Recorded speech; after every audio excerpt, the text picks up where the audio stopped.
it was about the dogs. Nah, it's about power. Yeah. Put up to the specialty, sunrise on the ground. Dogs in the grooming tents, whispers all around. Catalog smiles with the tension in the air. Every handshake got a hidden little snare. Bored in the back room, running quiet little schemes. Bylaws in the pocket like a stack of poker dreams. Slayers for the breed, but they got in their throne. If you question anything, they coming for your bone. Grievance in the envelope, certified mail. Club just a system, but the day. Welcome back, everyone. If you're new here, welcome. If you're returning, welcome back.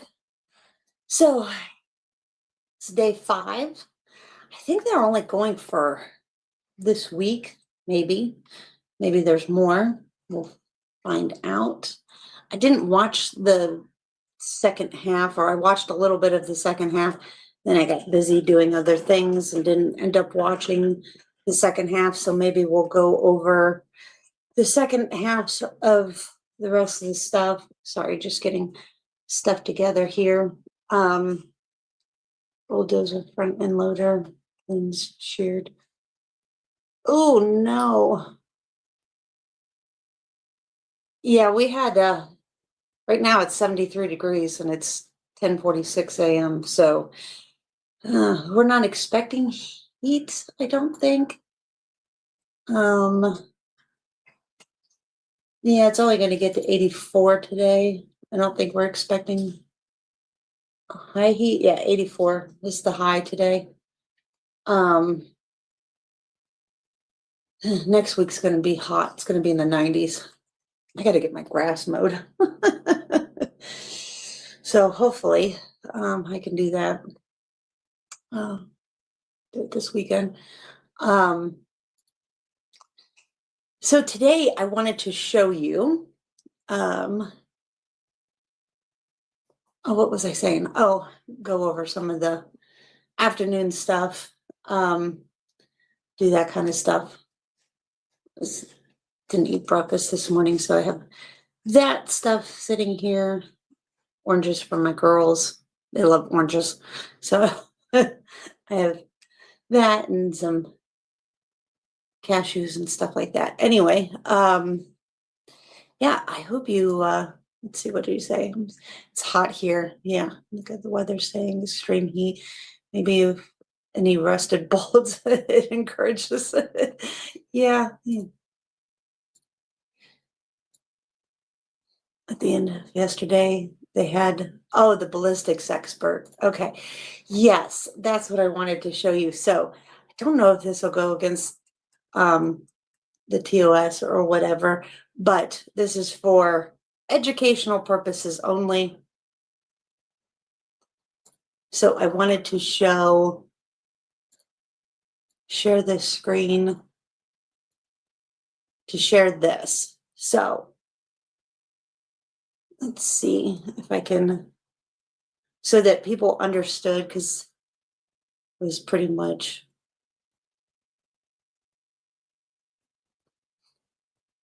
So he is accused of shooting a 30-06, which is this bullet right here. And I wanted to show you in real time, this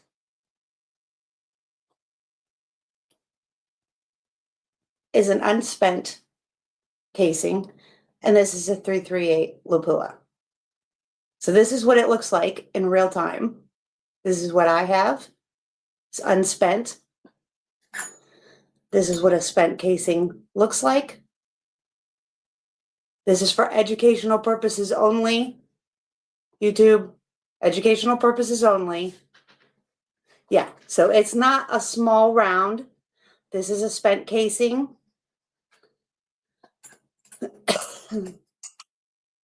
So it comes in a stack of 20,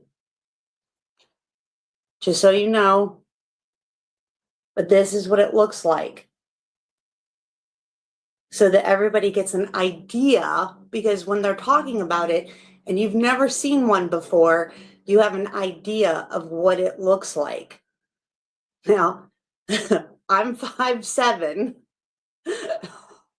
so this is how big this is. So imagine, so this is this bullet right here, unspent casing. And what he shot was this. Now, I have a Creedmoor, and this will show you because I have a Creedmoor, which is this bullet right here. And this is the difference. Again, this is for educational purposes only. And here are the difference.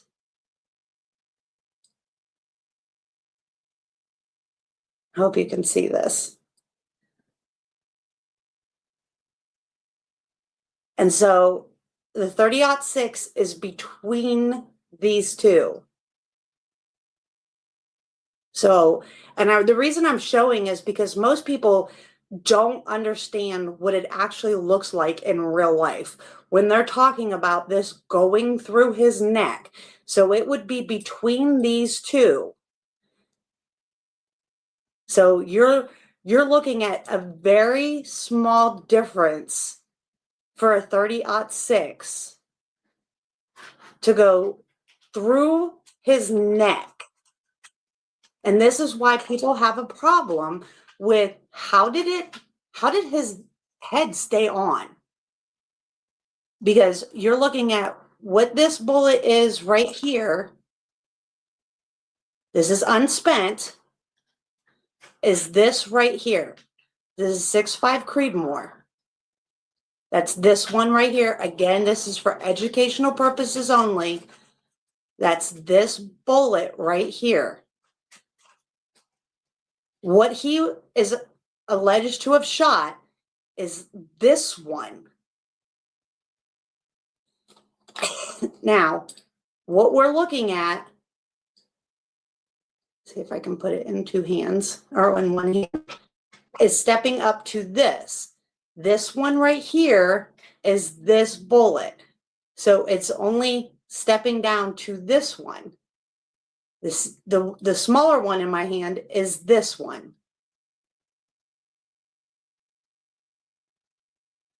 So you see, like we're stepping up two to get to this one from this bullet.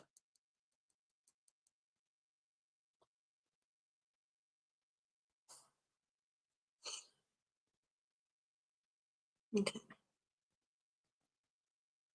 People think 30 French feeling 30 of an inch, right? Bullets deforming and they expand. Wound channels are massive, right?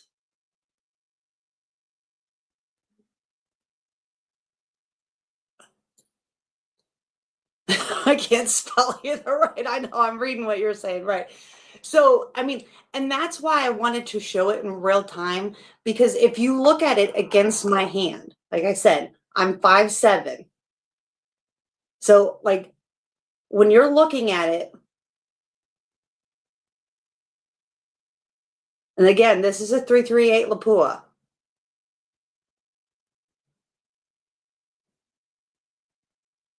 Now put this in a person's neck.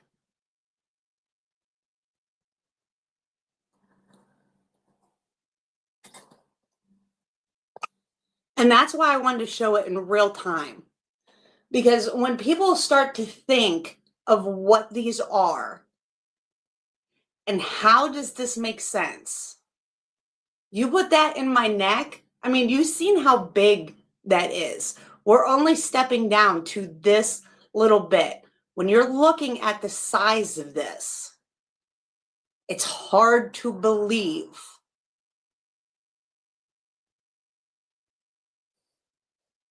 And again, educational purposes only.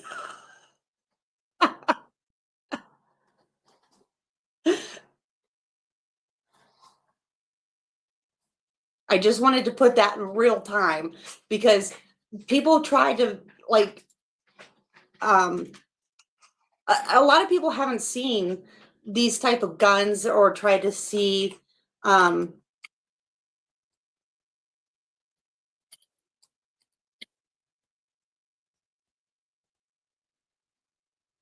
And I'll show you. So remove that.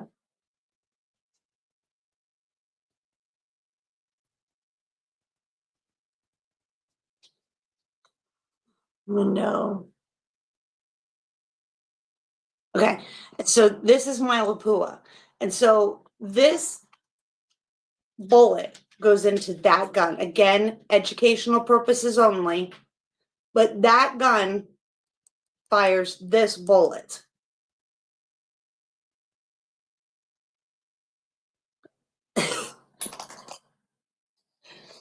And then we have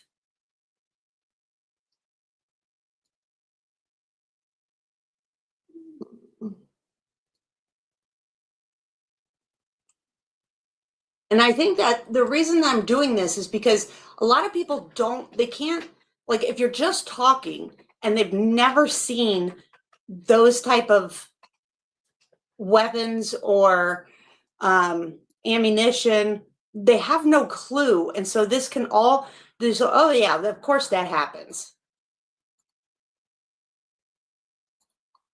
Or of course that's possible. And this is my 6.5 Creedmoor, and that fires this. Again, educational purposes only. So I'm just showing you the difference. And so the guns are in between. So 30-06 in between.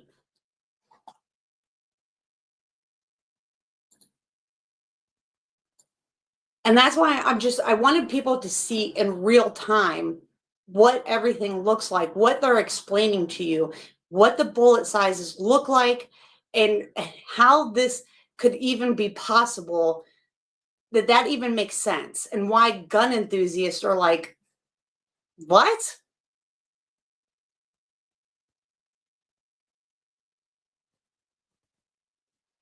Right. Right. A situation where crazy. Right.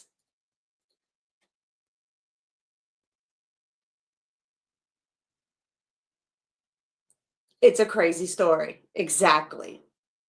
And so when you're out and you've been on the range, you've been shooting, you're doing stuff, and you like hang on.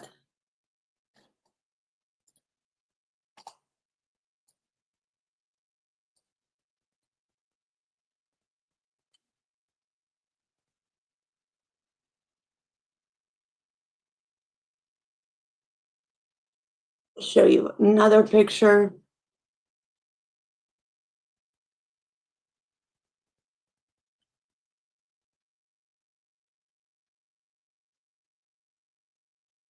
Again, this is for educational purposes only.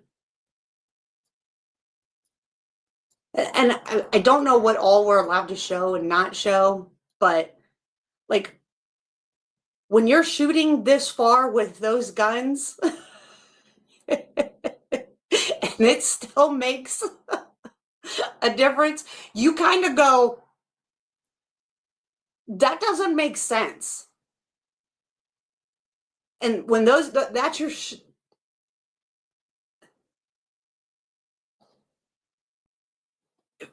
that's why we all questioned it and we went, what? I mean, that's our setup. Back here in the back,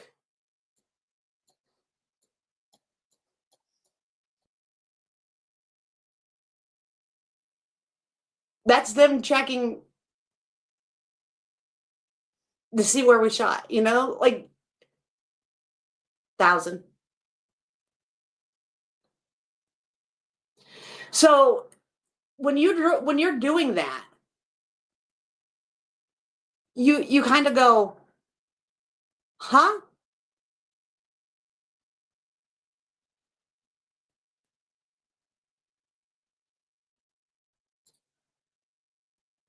And so that's why we all question it.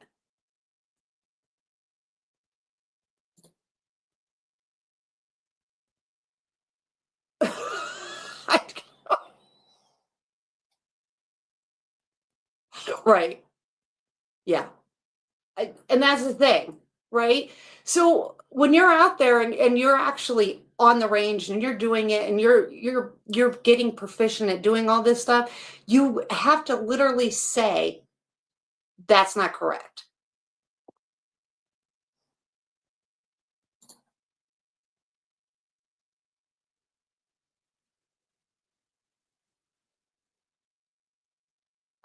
Oh yeah, send them. I'll check them out.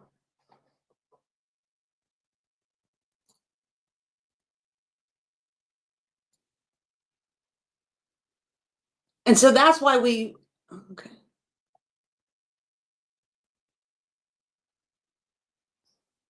Oh, let's see.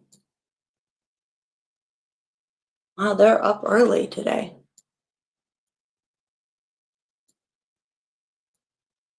Okay, so we'll just keep an eye on that. We'll just keep it, close out that. But so that's why I wanted to show everybody, because a lot of people don't know. I mean, there's not a lot of people that, I mean, there are people like all of us that go to the gun range, we target shoot, we get proficient with our guns, all that stuff. And so, and that's long range, you know, I mean, we also have handguns, you know, and stuff like that, that we all go and we shoot and we do all this stuff. And so when that story was brought out, we were like, wait, what? That's not possible. I want you to imagine a dog with a wide paw, very, very dog-like, not bear, and about 6 inches long. It was weird. Okay, send it to me, or send me the link, or put it in the comments, and I'll check it out. Put the link in the comments, and I'll check it out for sure. Like in the video comments, because if you put it in here, it doesn't, for whatever reason, allow you to.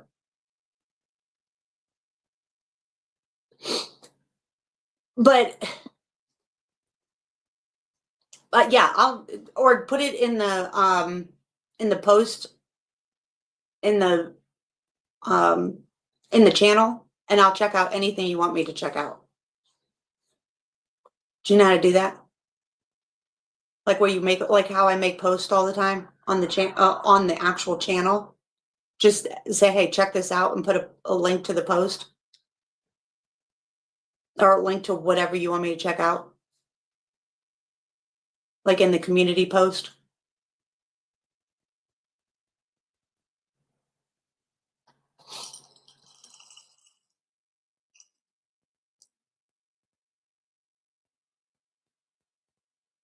Okay, cool. But yeah, so that's why all of us have all of us that shoot and do all that stuff have a really hard time believing this story. And so, but I wanted to show that, and I wanted to show it at the beginning, because if they make me clip it out or whatever because of TOS, then I can do that. But I wanted to show all that because I wanted people to actually see what it looks like in real life. And you can see it against my hand. I mean, I don't have, you know, huge hands for a girl. And like I said, I'm 5'7". You can see how big it is. I don't have extremely small hands either. You know, I have fairly large, fairly normal hands for a girl. But you can see, I mean, this is a can.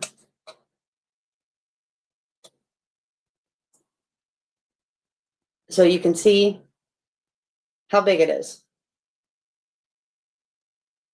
I mean, they're not small. It's like, it's not like, yeah, it's not like this minute thing that they're trying to pass off as something that would make the small hole that it made, and that it would go in and go down. His neck isn't made of steel. Vertebrae in your neck are not something that's going to stop that. They're not going to stop an ox femur or a moose femur. So it's definitely the vertebrae, the small vertebrae in your neck isn't going to stop it and make it go down. Like the whole story doesn't make sense. And so I just wanted to show you in real time what it actually looks like.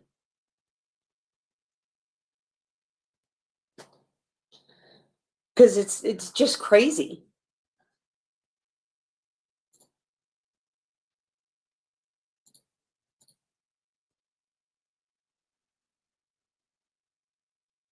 Yeah. Right, exactly. Well, and that's those too. Like, how you set your gun up and all that stuff. And they travel like in an arc, right? So how you set it up, it travels like at an arc. So like that's what I'm trying to say too. Like the kid didn't even know, like especially because him typing to, the kid, his boyfriend, which now I'm questioning whether or not they were even boyfriend. They were boyfriends, right? Because of his testimony, right? But he didn't even know what gun it was. So you have to question, did he get wind velocity? Did he do like this is a shot that is like he just got up on the roof and just like what fired? Like he didn't set up his shot, nothing.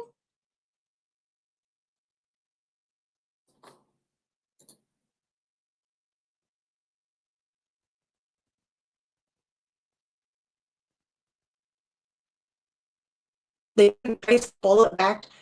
Oh, there was no like striations from the gun barrel, nothing.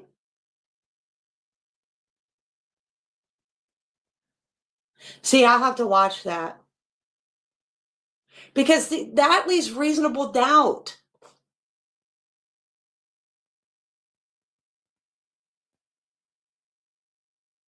Because every bullet or every barrel is specific to that gun.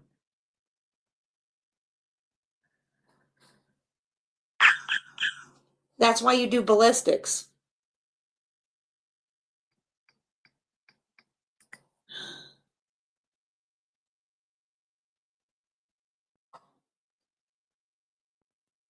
Not to that weapon? How? Then that's reasonable doubt.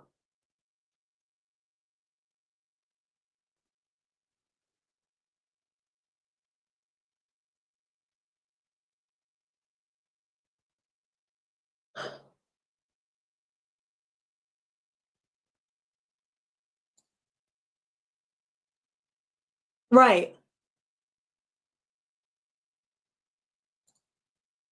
Well, then that's reasonable doubt that it was even that gun. So if it was that gun and that gun is tied to Tyler Robinson, then he didn't shoot that gun. And he's not the shooter then. He was just a patsy. So somebody else shot him? I mean, that's the reasonable doubt then you have to conclude.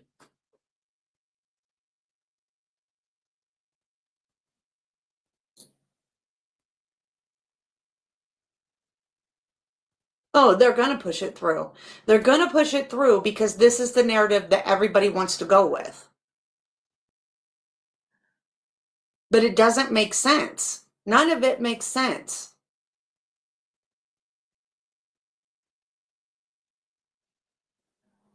I mean, think about a sharpshooter even in any military service. They're sitting up on a roof. They're looking at whatever. They're dialing in when, I mean, they've got a spotter next to them. I mean, even in the photo that I showed you, there's spotting glass sitting next to us. Why? Because there's somebody there telling you blah, blah, blah, blah, blah, right?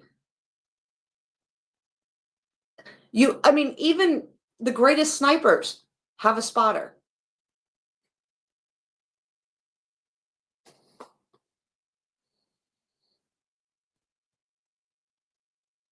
I don't know. This, right. It helps you adjust for all kinds of stuff. Somebody clicks up, somebody clicks left, somebody clicks right, like whatever, right? Like you're like this, and I'm not military. I'm just a lay person.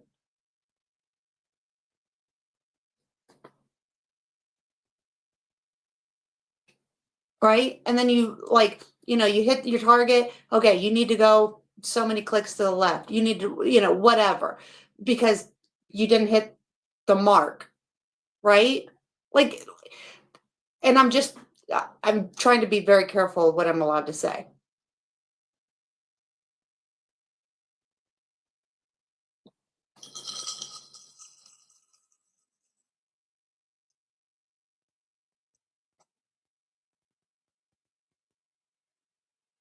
Just in case they make me cut all this out.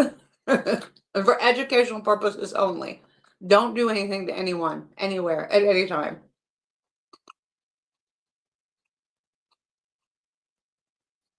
None of it makes sense. I mean, I honestly don't. I don't understand how you do parkour, get up on there, and then in 30 seconds, even if he was going center mass and he jumped, the size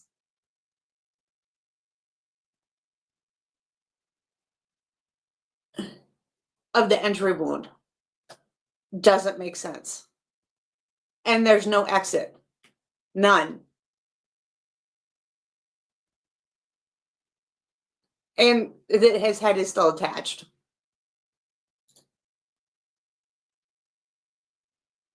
Right.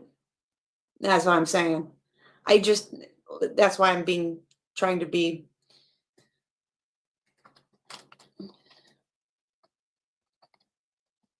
That's why I figured if I started at the beginning, they'll maybe have me cut out the first half of it before the thing starts. Because they want a whole narrative.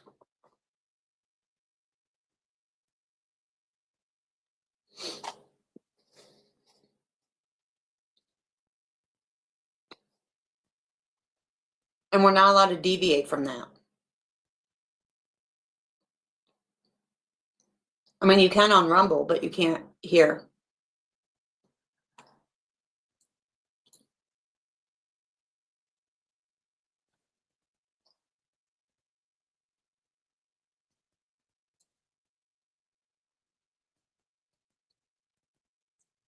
But I think it's crazy because most people don't know what most of this stuff looks like. I mean, at one point we had people saying that weapons were like 40 pounds. They were as heavy as moving boxes. Like, really?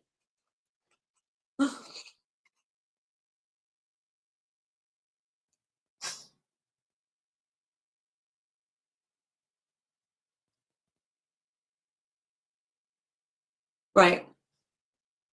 Right.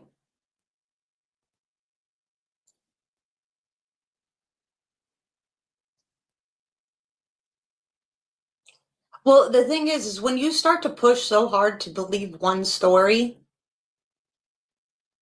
the normal person that is a free thinker is going to go, why are you pushing this narrative so hard? Especially if you have questions. I have questions all the time. I never believe the whole story when it first comes out. I want to know more and more of the facts. And so if you start pushing the narrative before the whole story comes out, I start to question why you're pushing that narrative on everybody.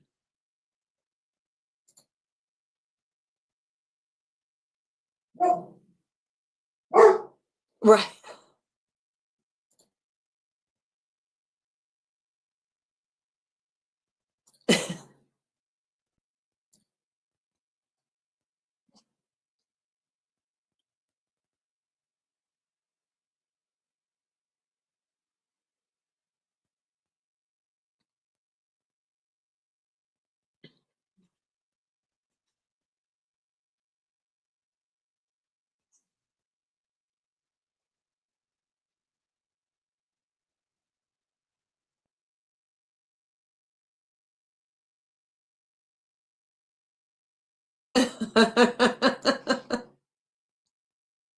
Somebody was walking down the street. And Maze had to bark. Huh? Want to cash you? No, I gotta get one to your sister.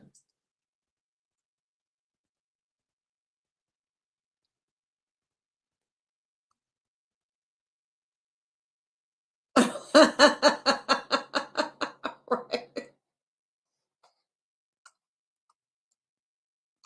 She barks out the windows upstairs. She sees them walking before I do.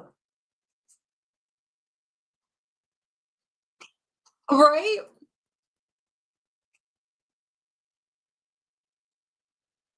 Oh, we're moving. Court is now in session. Calling case 251-403-576, State of Utah versus Tyler James Robinson. Counsel, please enter your appearances. Oh, at least we're on time today. Chad Grunander, Ryan McBride, Lauren Hunt, David Sturgill for the state, and the county attorney Jeff Gray and Chris Ballard are also here. Good morning. Good morning, Your Honor. Kathy Nestor, Richard Novak, Stacy Visser, and Michael Burke here for Mr. Robinson, who's seated in the courtroom. Good morning. Good morning. Mr. Robinson, good morning to you. And for the record, the court also recognizes the presence of victim representative Ms. Erica Kirk. Ms. Kirk, good morning to you as well. First, with respect to courtroom protocol, to maintain security and decorum, any individual that exits the courtroom during proceedings will not be permitted to re-enter until recess. After recess, all counsel are expected to take reasonable measures to safeguard confidential communication. Such measures may include the use of screen protections on electronic devices and care to avoid the inadvertent capture of privileged or private discussions by recording equipment or by those present in the courtroom. Second, the court will address the camera operator and the still photographer. If both of you could please approach the lectern. Yes, they know the rules. I'm not trying to be rude by eating. I didn't eat breakfast this morning, so I'm eating now. The court's purpose in this dialogue is to ensure clarity regarding the expectations governing today's proceedings. Could you both please state your roles for today's hearing? My role is to capture pool photography, still photos. My role is for video in accordance with the court decorum order. And I apologize. Would you mind putting your names on the record? Tess Crowley, Megan Thackeray with KSL. Thank you. Have you both reviewed the court's standing decorum order? Yes. Yes. Do you understand the requirements set forth in that order as it applies to your activities today? Yes. Do you require additional time to review the order, or She's the victim, and the state is filing on her behalf. be complying with the order? No. All right. Thank you both.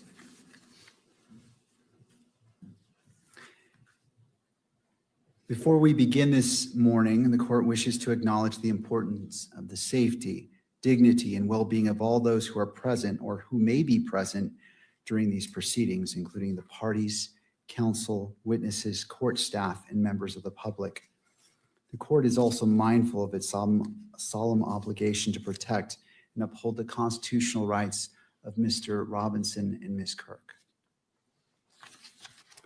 In furtherance of those important interests, all persons attending these proceedings are reminded that portable electronic devices are not permitted in the courtroom or on the fourth floor. Cell phones are not permitted in the courtroom unless expressly authorized. Any unauthorized possession or use of a cell phone or electronic device in the courtroom may be addressed by the court. For those individuals who have a cell phone, I invite you to join me as I silence my cell phone to ensure. So Sasha does that with baby birds, or with birds. She catches them out of the sky and then carries them around in her mouth, brings them in the house, holds them, and she holds her mouth like this. And when she does that and her cheeks are all blown out, I know that she's got a bird in her mouth. She won't hurt it or anything like that, but I have to get her to, I'll say, out. and then she'll open her mouth and she'll drop the bird. But she doesn't eat it, she doesn't hurt it, she doesn't do anything. But she's holding a bird in her mouth because she just wants to carry it around. She does that with anything, like animal wise. Wear or display pins, buttons, signs, clothing, photographs, or other items expressing support for or in opposition to any person connected with this case, or expressing any position concerning the status of this case as a capital offense. The court appreciates the cooperation of all present in maintaining a courtroom environment that is safe, respectful, and orderly, and faithful to the rights and dignity of every person involved. All right. My understanding is the parties wish to address an issue before we get started. Is that correct? Did you put it back outside? Mr. Novak. Like, did you go look for a baby nest? Thank you, Your Honor, and good morning. I passed up to the court after providing copies of it to counsel for the state and counsel for the media, a single piece of paper. Does the court have that? I do. Thank you, Mr. Novak. Thank you, Your Honor. So every morning, this court has a colloquy with the camera operators about their ability to comply with this court's orders. Oh my God. And they acknowledge that they understand the order and that they can comply with it. And the court asks them if they have any problem with it. And they state to the court that they do not have a problem with it. We also spent many, many, many hours of court time addressing which exhibits will and will not be published through the electronic media. And this exhibit, the court ordered would not be published through the electronic media, and it was. And without belaboring the point, the court can imagine our concern that the media and the state who control this exhibit and the publication of this exhibit in the courtroom as per the court's orders failed to comply with this court's orders after all of the effort that we made and the court made to make sure that the court balanced everybody's rights, including the rights that we're concerned about, which are Mr. Robinson's. No doubt the counsel for the media and counsel for the state will say that it was a very, very brief mistake, that it was corrected as soon as they realized the error, but it's done. It's out there, it's photographed. I'm informed secondhand that if I want to buy this image and maybe even have it framed and put behind museum quality glass, I can do so and put it up in my office. Obviously, I'm not going to do that. But my point is, it doesn't matter how long the court's order was violated. When we live in an electronic world, it's done and it's permanent. And we just wanted the record to be clear that we're concerned that the court's orders have been violated, and they've been violated with respect to an order that was specifically designed to protect Mr. Robinson's right to a fair trial. And I don't want to belabor the point any further. I'm also not going to refer to the exhibit with any more specificity because it's not necessary. Is there a requested remedy or potential sanction that you feel is warranted given the actions which you have outlined this morning? I think that we would like to think, when I say we, I mean Mr. Robinson's counsel, about that. We have, as the court knows, repeatedly asked this court, moved this court, not to have electronic broadcast of this proceeding, of any of the proceedings, and specifically this proceeding. The court denied those motions and overruled our objections to the specific EMC requests. So I think it's a little premature, but I can represent to the court that we will suggest a remedy in advance of the next hearing. Well, Mr. Novak, I appreciate that, but I would ask that if it is something that is concerning, that it be addressed immediately. So I'm not going to wait until this. I recognize and appreciate what you have described, and this was on my mind a lot last night as well. Okay. I don't want to sit on this. So I ask you respectfully to confer with your counsel and come up with that, because I want to address it. I agree. It is concerning and it warrants examination and to be addressed immediately, especially as we have a little bit left of our preliminary hearing. So I want to give it the weight it is needed, and I don't disagree with you. Then why don't we beg the court's indulgence? We don't need to empty the courtroom. We can go talk about what we think an appropriate measured sanction would be. And we can bring that suggestion back to the court in a few minutes. All right. Well, before we do that, I want to turn to the state and to the media to address what you've addressed.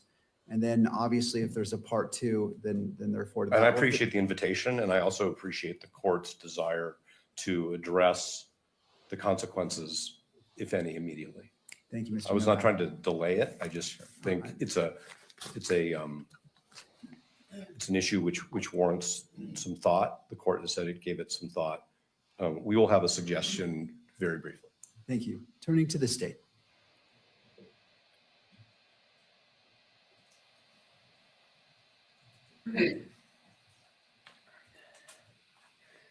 Thank you, Your Honor. I think at the outset, it's important to recognize that everyone's doing their best here. The court is, I know the clerks are, I think the media is, we certainly are, and the defense is. This issue came up in the context of an examination of a witness. One exhibit was published before the exhibit at issue was also brought onto the screen. I explained what we were going to do, and then the exhibit was brought onto the screen. I reviewed the video last night. The camera captured this for approximately 2 seconds. The camera operator, I think, acting in diligence and appropriateness, immediately panned as soon as she realized that there was a new exhibit on the screen. The court took it down. As soon as they realized that an exhibit was on the screen, I immediately instructed my paralegal to take it down, and it was. Defense, I think everyone involved here made quick and appropriate efforts as soon as they realized a mistake had been made to remedy and mitigate that issue. As I explained what I was what we were going to do, defense counsel did not object as that happened. And the reason I bring that up is because of the requirement for timely objections. Moreover, I do want to say this exhibit was read into the record. It was allowed to be read into the record earlier.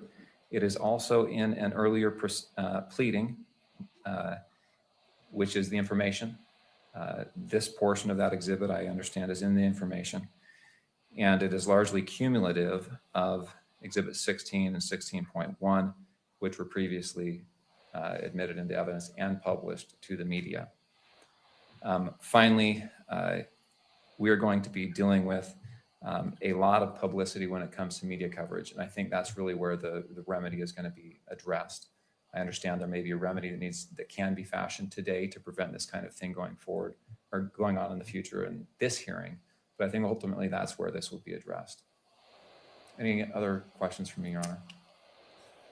Well, not at this time. I will afford you the opportunity, obviously, to respond when the defense comes back. I want to weigh this and taking in consideration, and I find your representations to be accurate as to what occurred.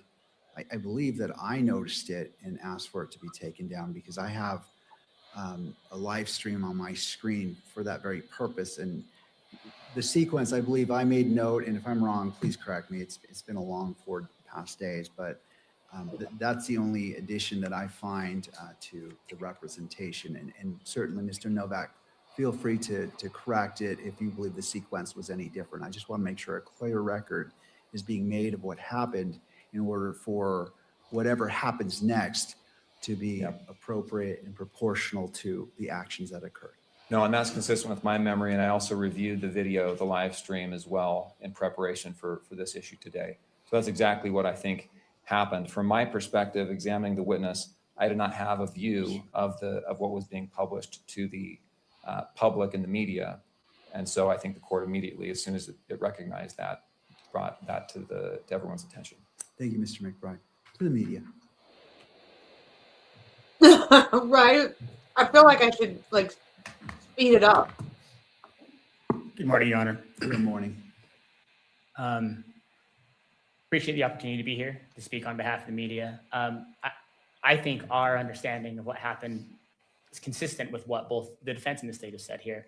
So I don't want to belabor that point. Right. But here's how I understand them.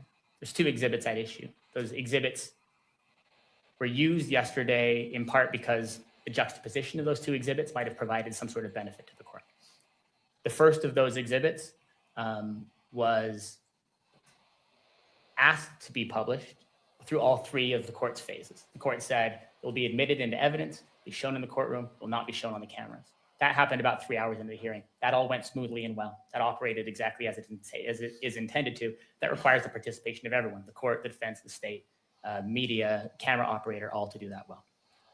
Later in the day, when in the video I reviewed, this was about 5 hours into the runtime yesterday. The second exhibit that was going to be compared side by side was introduced. That also went through that three-step process. In that case, the court said that that could be admitted into evidence, shown to the court, and then also shown on the cameras. So it was put on the courtroom cameras. At that point, there was what I think is a useful practice by the camera operator to wait a beat, because sometimes mistakes do happen, right? In that case, though, that was authorized. So the camera then panned to the screen, which is set up specifically for the camera operator to be able to capture that. Examination on that exhibit began. Then, because the examination seemed to call for that juxtaposition, without much warning for anyone involved, the previous exhibit that was intended to be juxtaposed was placed on the screen. From, I think, a observer's view who didn't know where the testimony was going without warning.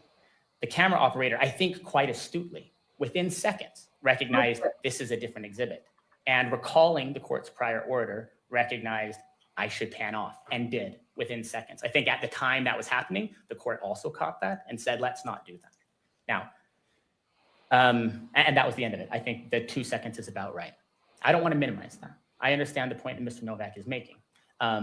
We are operating in some ways on high wire, and we are trying to place as many nets as we can, and all the parties are working together to try to do that. But in the age in which we live, one of the challenges is that sometimes when something like that is placed on a live stream, someone can screenshot it, and like Mr. Novak said, if they want to put that for sale on the internet, then they can.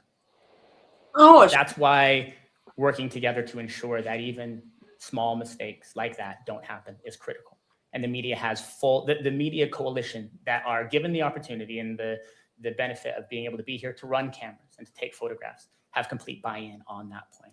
There are, of course, people out there watching a live stream that are not part of our coalition that we can't control. And that's why it's so important that we get these pieces right. I do want, without going too far into the evidence, to note not only that several lines of this exhibit are available publicly in the information, but that the full text, every word of that exhibit is contained in a search warrant in this case that was initially filed on September 17th. This is in the 4th District, but in a different court.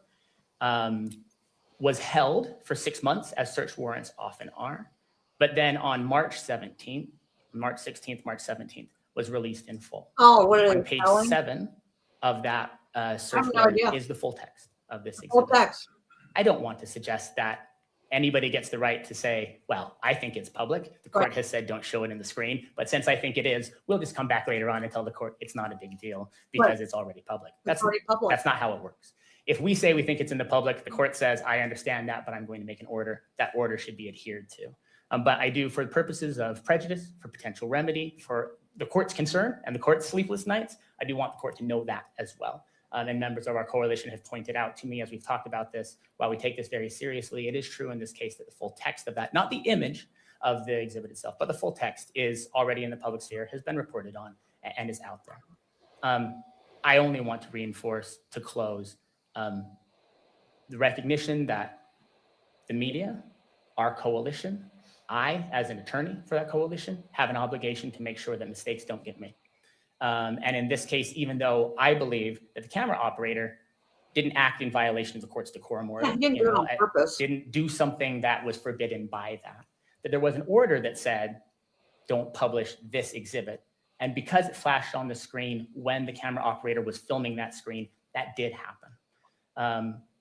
The media is fully bought in. I, as one of the attorneys and the other attorneys for the Media Coalition, are fully bought in on a goal to make sure that this kind of thing doesn't happen.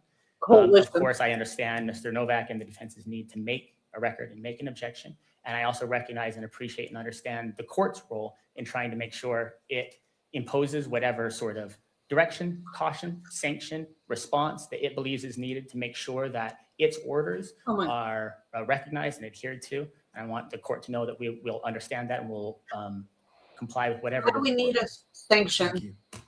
Anything further before we break? Mr. Novak? Oh, we're going to break already? Okay. Well, The court wants a break. I want to review this. I'm sure there is a stream out there. I want to look at it again in order to appreciate the full effect and exposure. I remember it, but given the nature of this and trying to weigh the constitutional rights of all parties, I want to be thorough and look at it exactly. So as we move forward, as I evaluate what's being requested by the parties, that I am at the level of knowledge, and because for what it is, it was on screen. I want to look at it, how long, what exactly was on screen, and in order to be at the point of saying, okay, I fully understand. I mean, I was here, I saw it, I noticed it on the screen, but again, I want to take that extra 2 minutes to review that. I'm not suggesting that we rush through this at all. I just wanted the court to understand that our request for the remedy and the sanction, we are prepared to share that with the court, but we can certainly wait until the court has had an opportunity to review whatever the court thinks it needs to review.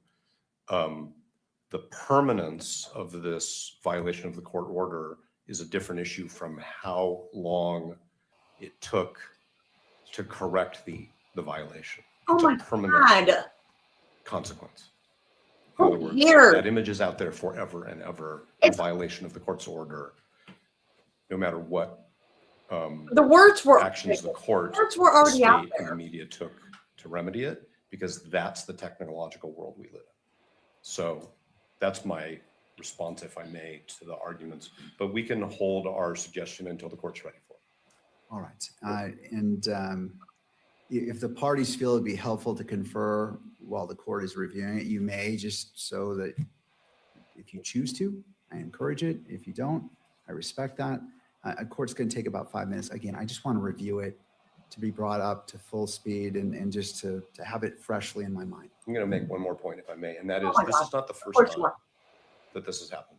We had earlier proceedings in this case where the cameras depicted images inside the courtroom that the court had prohibited, and the court imposed certain consequences on the media as a result of that.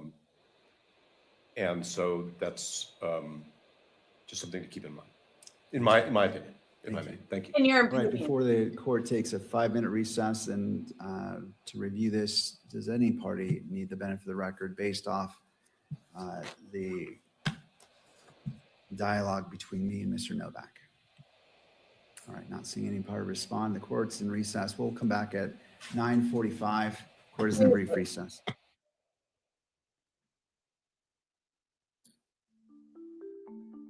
Right? I mean, to review 2 seconds, right? And a colloquy, all a colloquy is, so that everybody knows, is that they're just talking legal terms. It's a formal conversation. It's usually for a plea deal, stuff like that. But I'm guessing that they're just talking about the legal things that they're allowed to do and not allowed to do. But it's usually between lawyers and judges, lawyers and lawyers. That's all a colloquy is. For anybody who wants to know. But yeah, I love right now, everyone is so already divided, mostly got their mind made up on innocent or guilt. Oh, for sure. For sure. So anyway, it's just a colloquy is just a dialogue between them.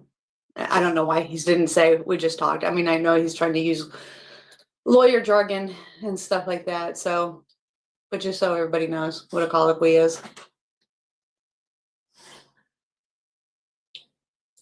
Weird. Had a colloquy with a, instead of having a morning conversation.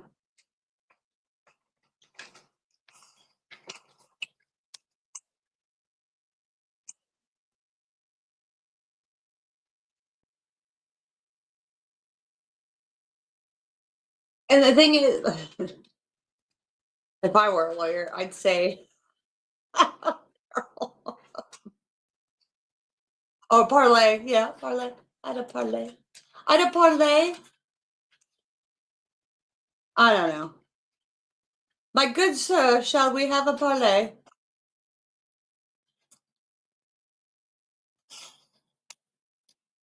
I don't know. Why do we need to view this? The words, the actual words are out. So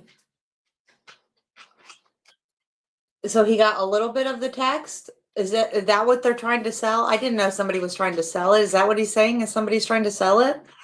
The actual super Southern accent too? Oh, I don't know. I don't know. Super Southern. Sounds like we might talk about fried chicken. Oh my God. I don't know. Oh, they're back.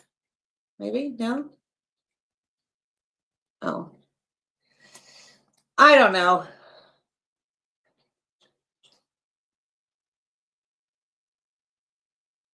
This is the problem with doing this, is that having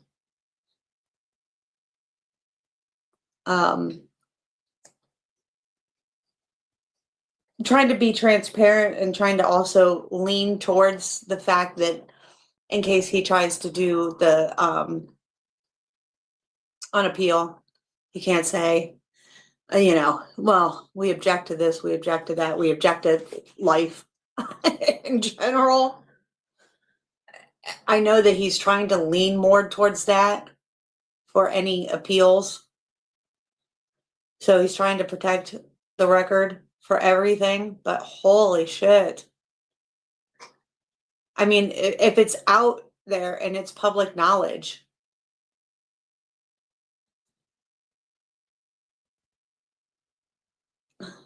I mean, everything was so put out, like everything. The judge has a timer for 5 minutes, probably. Whoever heard magistrate or head judge is, they probably are in that room telling him, hurry up, no shit, right? Right? Wow.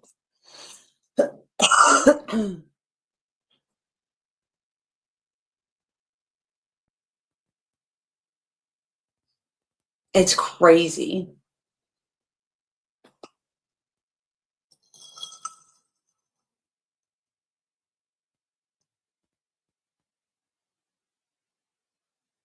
I wonder who's paying for his lawyers.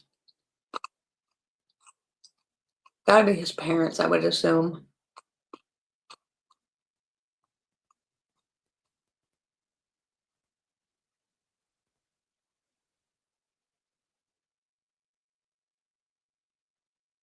The state is not paying for his lawyers. The state in no way is paying for his lawyers.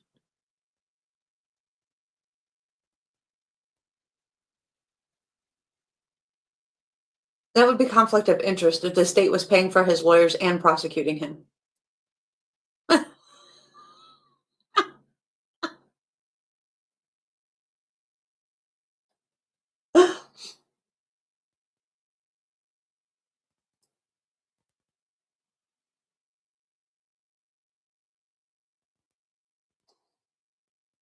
Oh, yeah.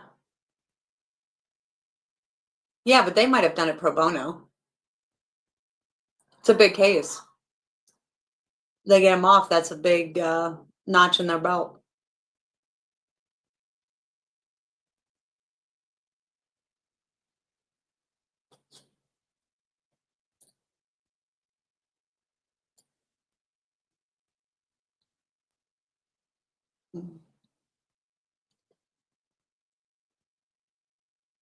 No, it happens all the time. Public defender. No, they're not public defenders. The dude that stands up and talks all the time, I forget his name, but he's been a lawyer for decades. He's a big time lawyer. They hit set amount like the Idaho. They spent $2 million on defense, and that was all state. I understand public defenders, yeah, but not. This is different. I understand what you're saying, state-wise versus public defender.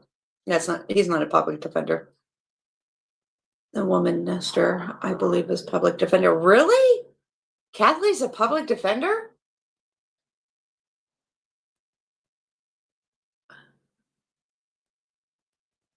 Wow.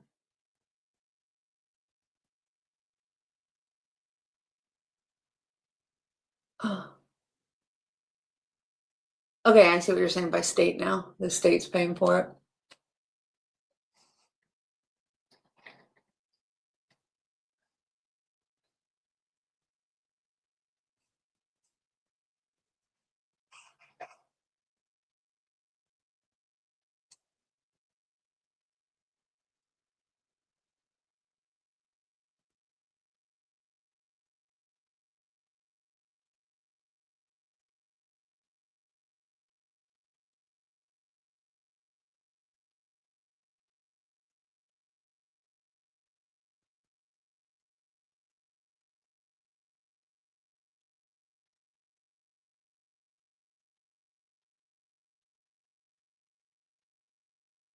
Oh, yeah.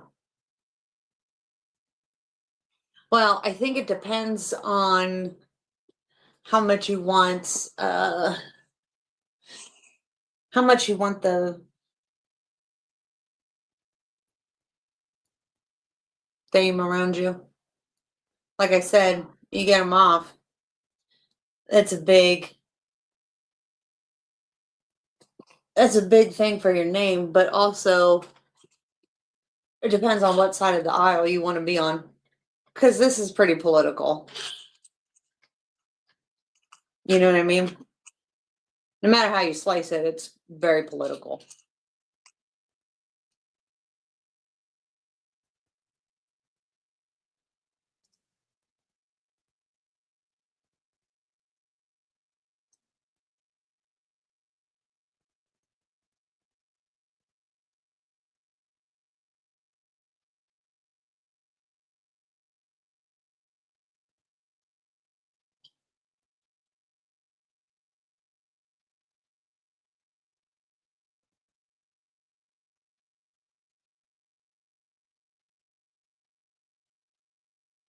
No, Jesus. No, I didn't see that he showed up in court.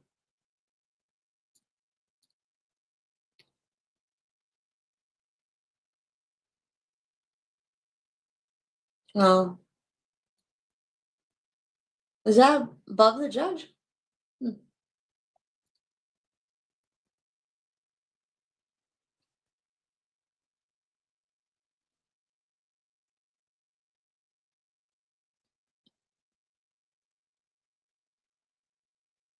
Well, I think it became very political that way because he worked so hard to help get Trump elected.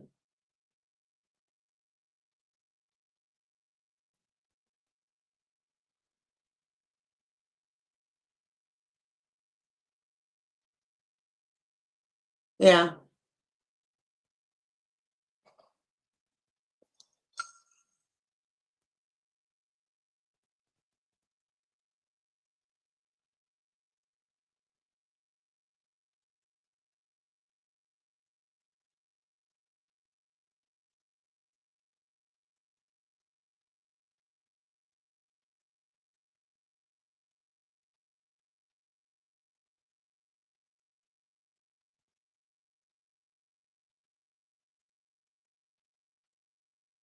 Not non-junior. Charlie Kirk helped get Trump elected. I mean, he worked really hard, campaign and everything.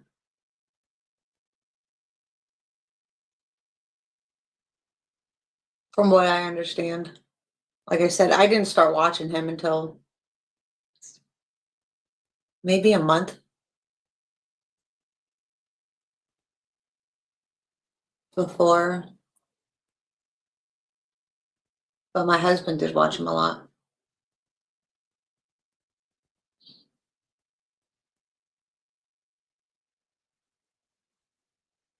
I loved his ability to be able to sit down with anybody, though.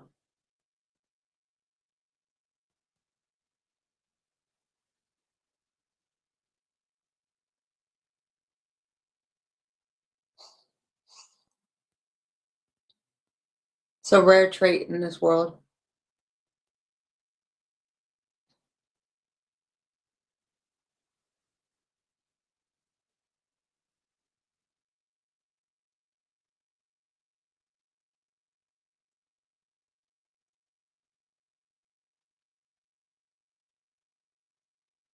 Yeah.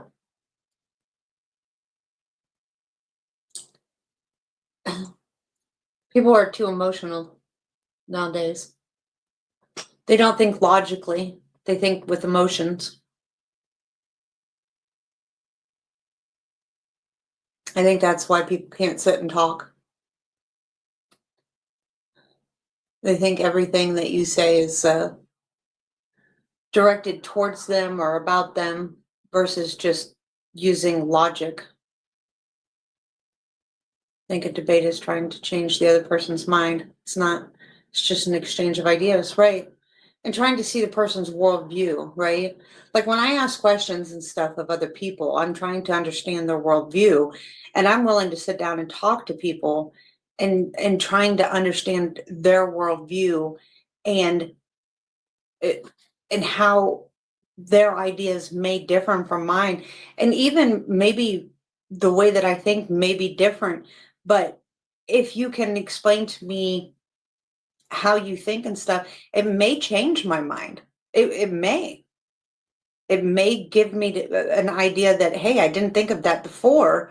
And maybe the way that I was thinking may need a little bit of changing, or maybe I can do this a little different, or maybe, go in a different direction or add to whatever, because I believe that knowledge is power and that you are always learning. I think once you stop learning, you're dead, right? Like I think people can just learn from everyone that they come across, right? Like I think people are put in your path to learn something from. So I'm always willing to sit down and talk to anybody, learn from their experiences, understand their experiences, see how their way of life is, and get their worldview. It's when people start doing ad hominem attacks that I'm like, you've lost the argument with me. Because if you can't literally just have a conversation and tell me your worldview or explain to me, they think that asking a question nowadays is an attack.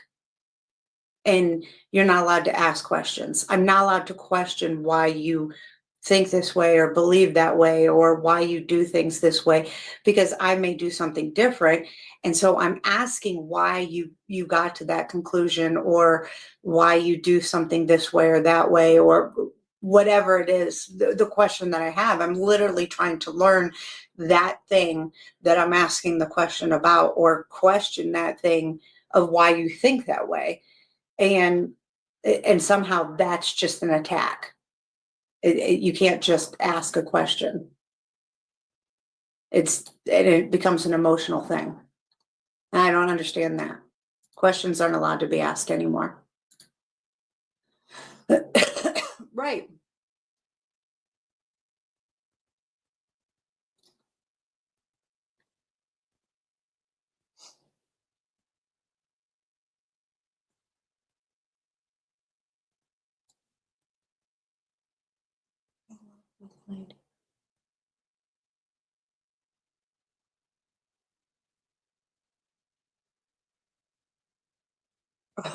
Well, right? Is it? Yeah, because it slows them down. You can't catch up.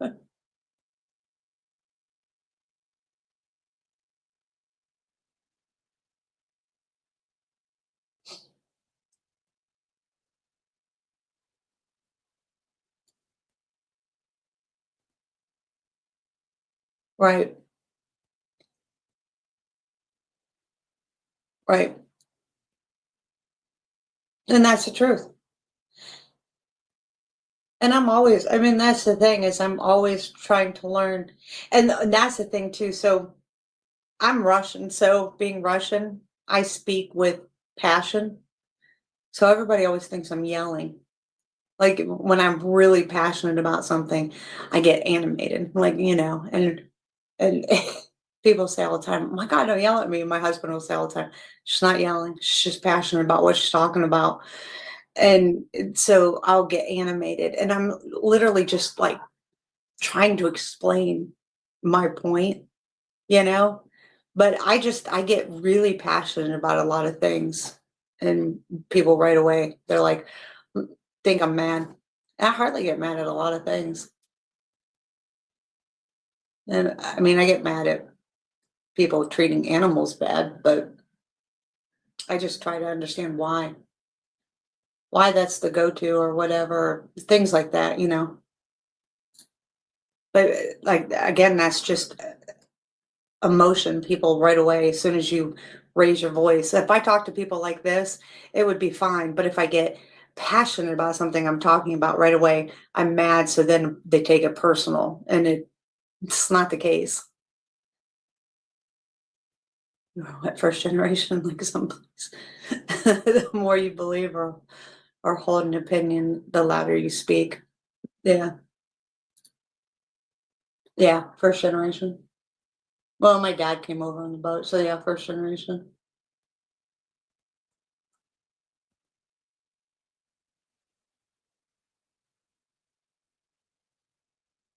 I was just taught like my dad was really good at teaching morals and ethics, I think. And so I hold true to those values. There's very few things in life, but morals and ethics. I dated a girl from a country we can't mention in college, and her parents would have allowed arguments. Now it was all normal, but that was how they were. Most they believed in something, the louder you talked. Right. Yeah, the more you believed. Right. My dad was like that.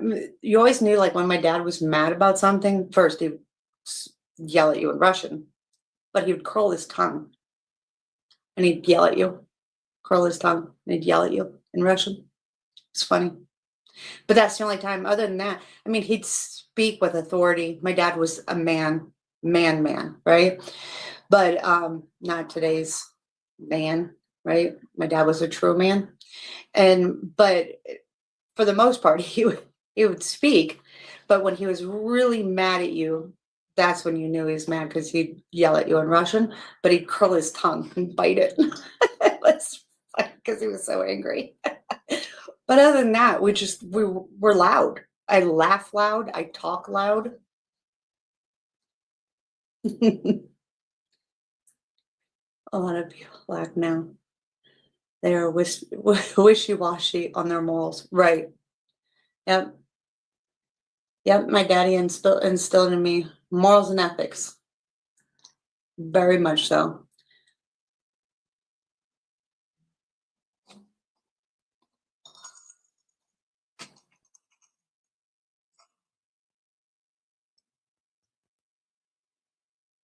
Yes.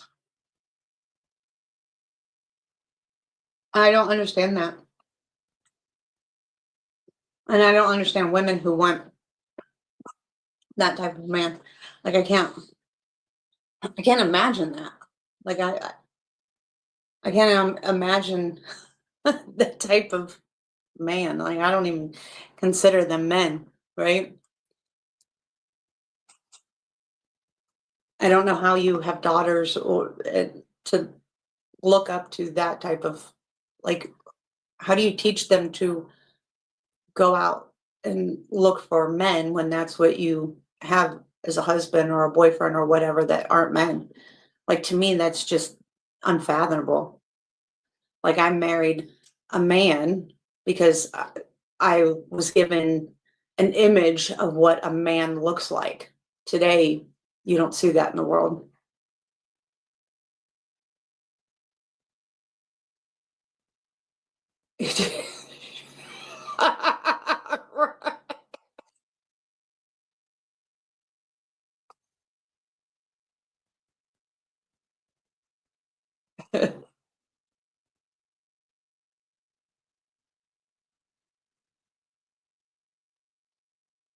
They don't even know how to change a tire. I mean, I can change brakes, I can change a tire, I can fix the carburetor on your lawnmower. I can like, I can do all kinds of things, I mean, now men would be like, the men today are like, how do you change a tire?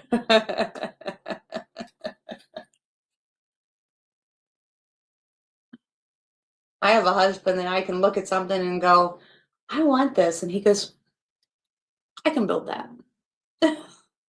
I'm a man.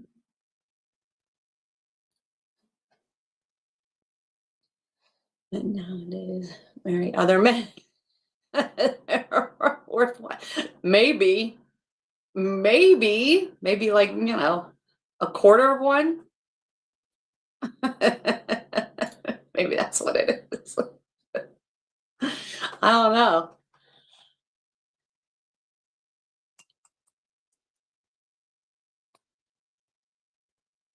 I seen a Instagram thing, or a guy was he was dressed up in heels and a skirt, had a beard, some makeup on, and he was teaching a class for kindergartners and said, parents are not your friend and they can't be trusted.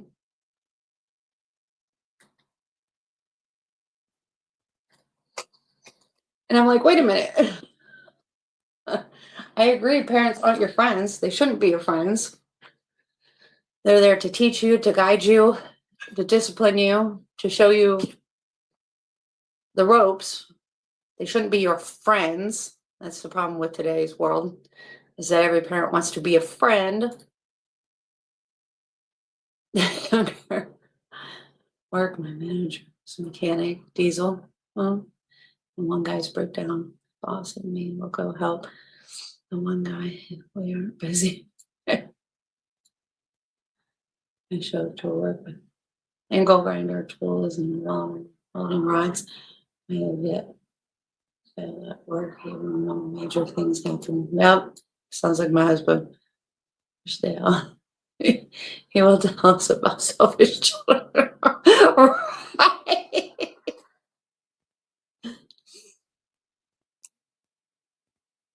Yeah, I don't know. I don't know how we're going to survive. The world's lost. It's not a world that I grew up in. I'm going to tell you that. It's odd.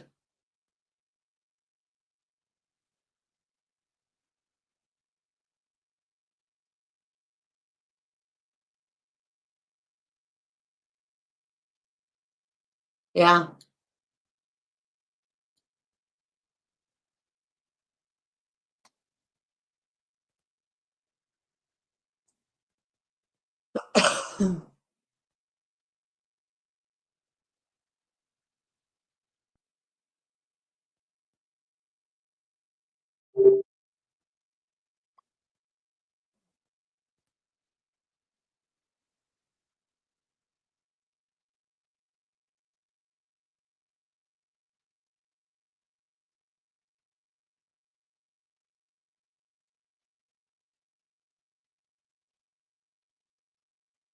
It is wild. Did you see that California is adding language, African American language, to the curriculum so that it will become new English, so that we can all learn how to speak it?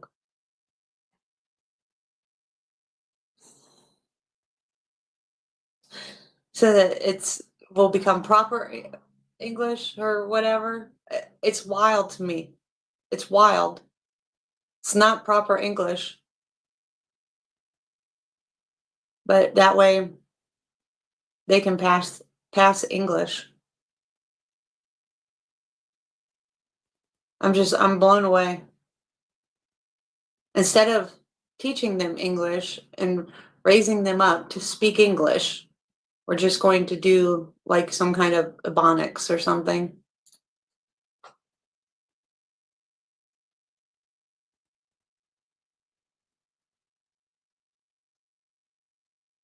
A carbon credit card. Carbon credits.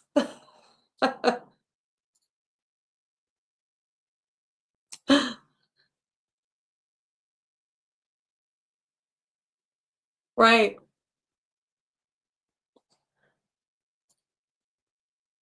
Oh, that's true?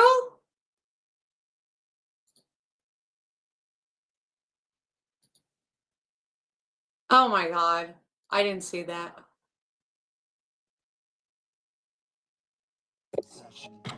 In the presence of counsel and all parties, and where we left off is the court took a recess to review the video.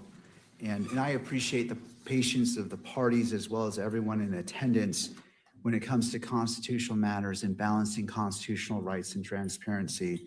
This court will take the necessary time to make sure it's given the weight it deserves, and it is deserving of every moment that has been spent. Mr. Novak, turning to you.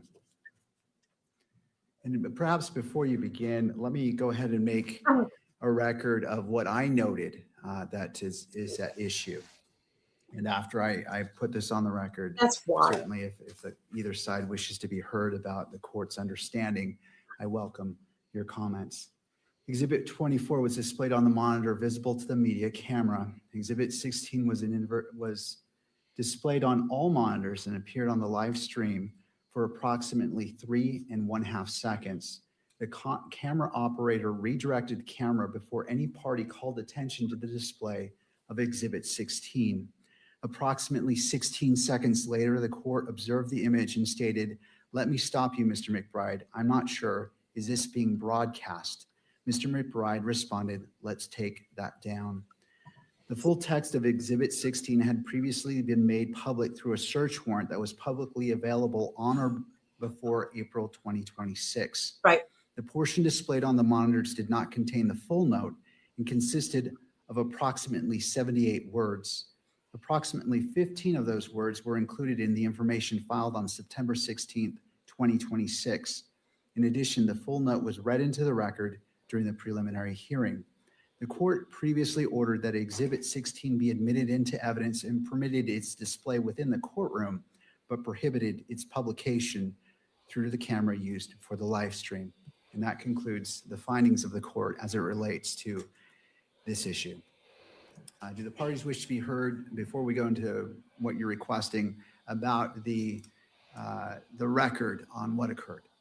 Your Honor, your recitation is accurate. My earlier comments were based on my memory of reviewing this last night. In the recess, I reviewed the feed again, and what you have said today is accurate. Thank you. Mr. Novak, any? No, Your Honor, I don't take issue with the court's factual summary. All right. Turning to you, Mr. Novak. Thank you, Your Honor. We're going to renew our request to exclude all electronic media coverage from all future proceedings. That was our motion docketed at number 305, and that included video cameras, still photography, and audio. This is the second time that the court's orders concerning the scope of electronic media coverage have been violated. I'm a baseball fan, and I just don't think the court needs to wait for the third strike. 2 strikes is enough. If I may, the alternative remedy, which we think is not wholly adequate, which is why we think it's an alternative and a less desirable alternative, is for this court to both reverse its prior order authorizing electronic media coverage of today's hearing, which we had previously filed an objection to after the court, we could say preliminarily granted the requests for today. That was sort of the chain of events. And that the court proactively preclude electronic media coverage at the last day of the preliminary hearing, which will be September 1st. Now, I understand that there has not yet been a request for electronic media coverage for September 1st, but there is no doubt that there will be, just as this court previously observed that it wasn't prepared to preclude electronic media coverage at the preliminary hearing because there had not been any requests. Yeah, me There too. were requests, and those that were timely were all granted. The court denied one request because it was not timely for one particular day. So I guess the way it would be is any request for electronic That's a media coverage long of September time. 1st will be denied. Holy hell. Because that's the appropriate sanction for what happened yesterday. The fact that the content of the exhibit was previously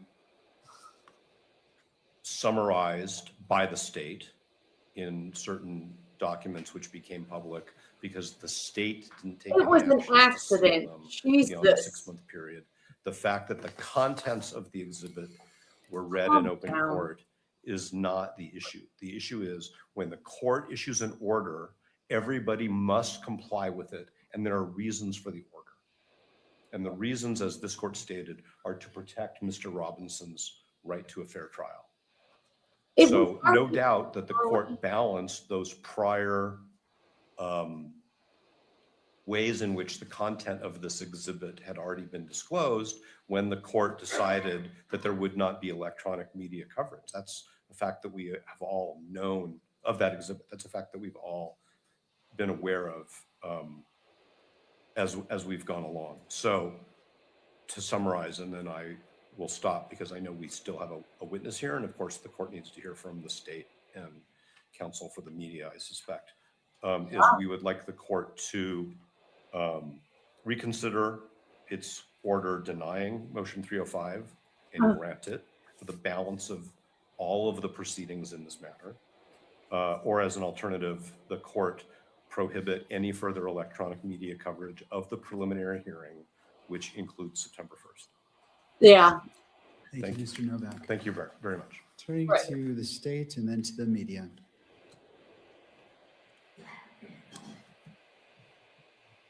Oh, yeah. Yes, Your Honor, as to the remedy, Wild. we've heard of instances where the media has been able to delay publication of the recordings of the proceedings. We've heard of instances where that has been a short delay of like 30 seconds. I've talked to the media attorney about this, and they do not have the capability to do that right now. My suggestion would be for future proceedings to order the media to look into that capability. And that would be a remedy that perhaps could be used in the future. I think that would be a satisfactory remedy to avoid this type of thing in the future.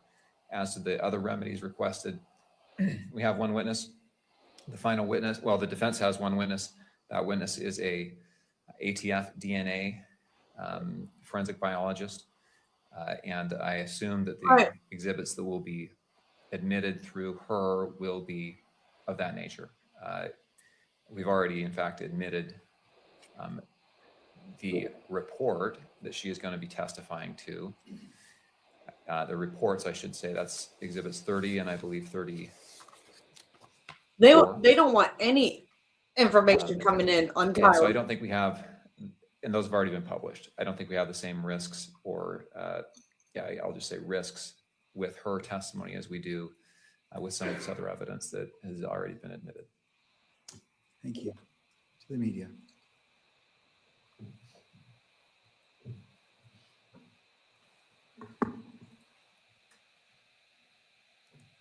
In a proceeding like this, the parties in the court and the media are working together to learn and to refine their processes.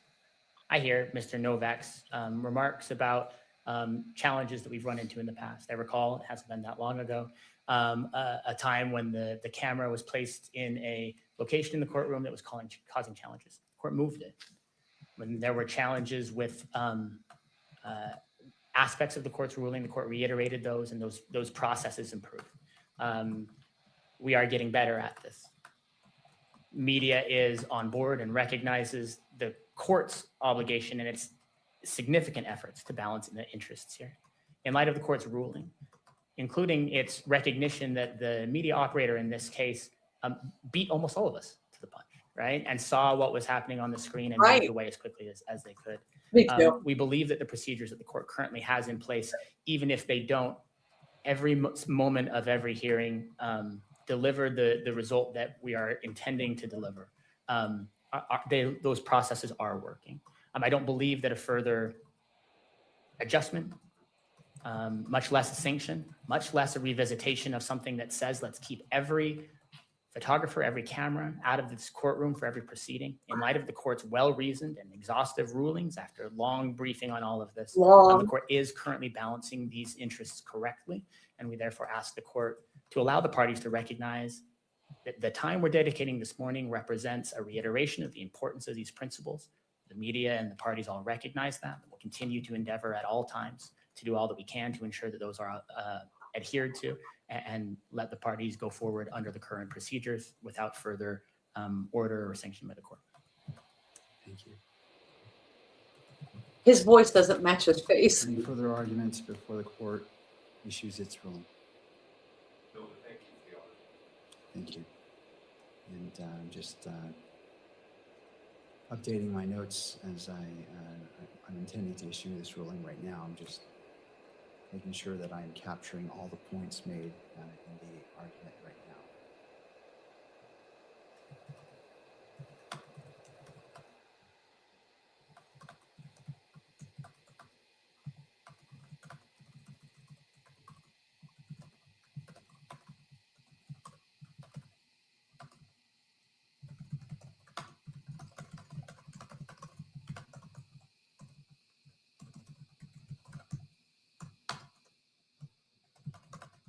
He sounds like he types like me.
I wonder if he's going to go with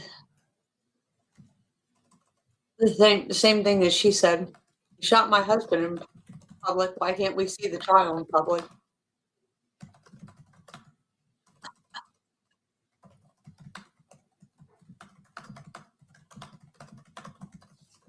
He's not going to go with that. I'm just being facetious.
All right.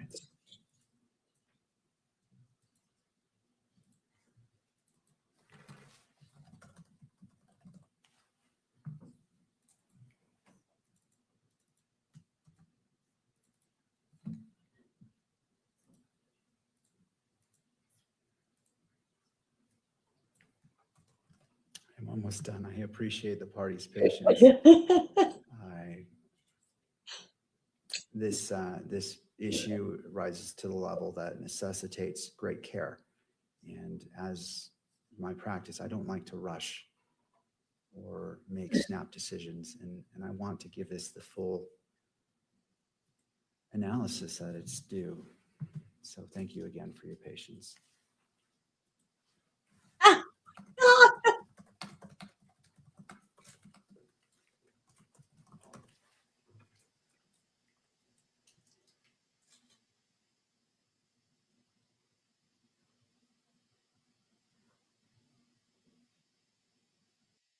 Did you see this?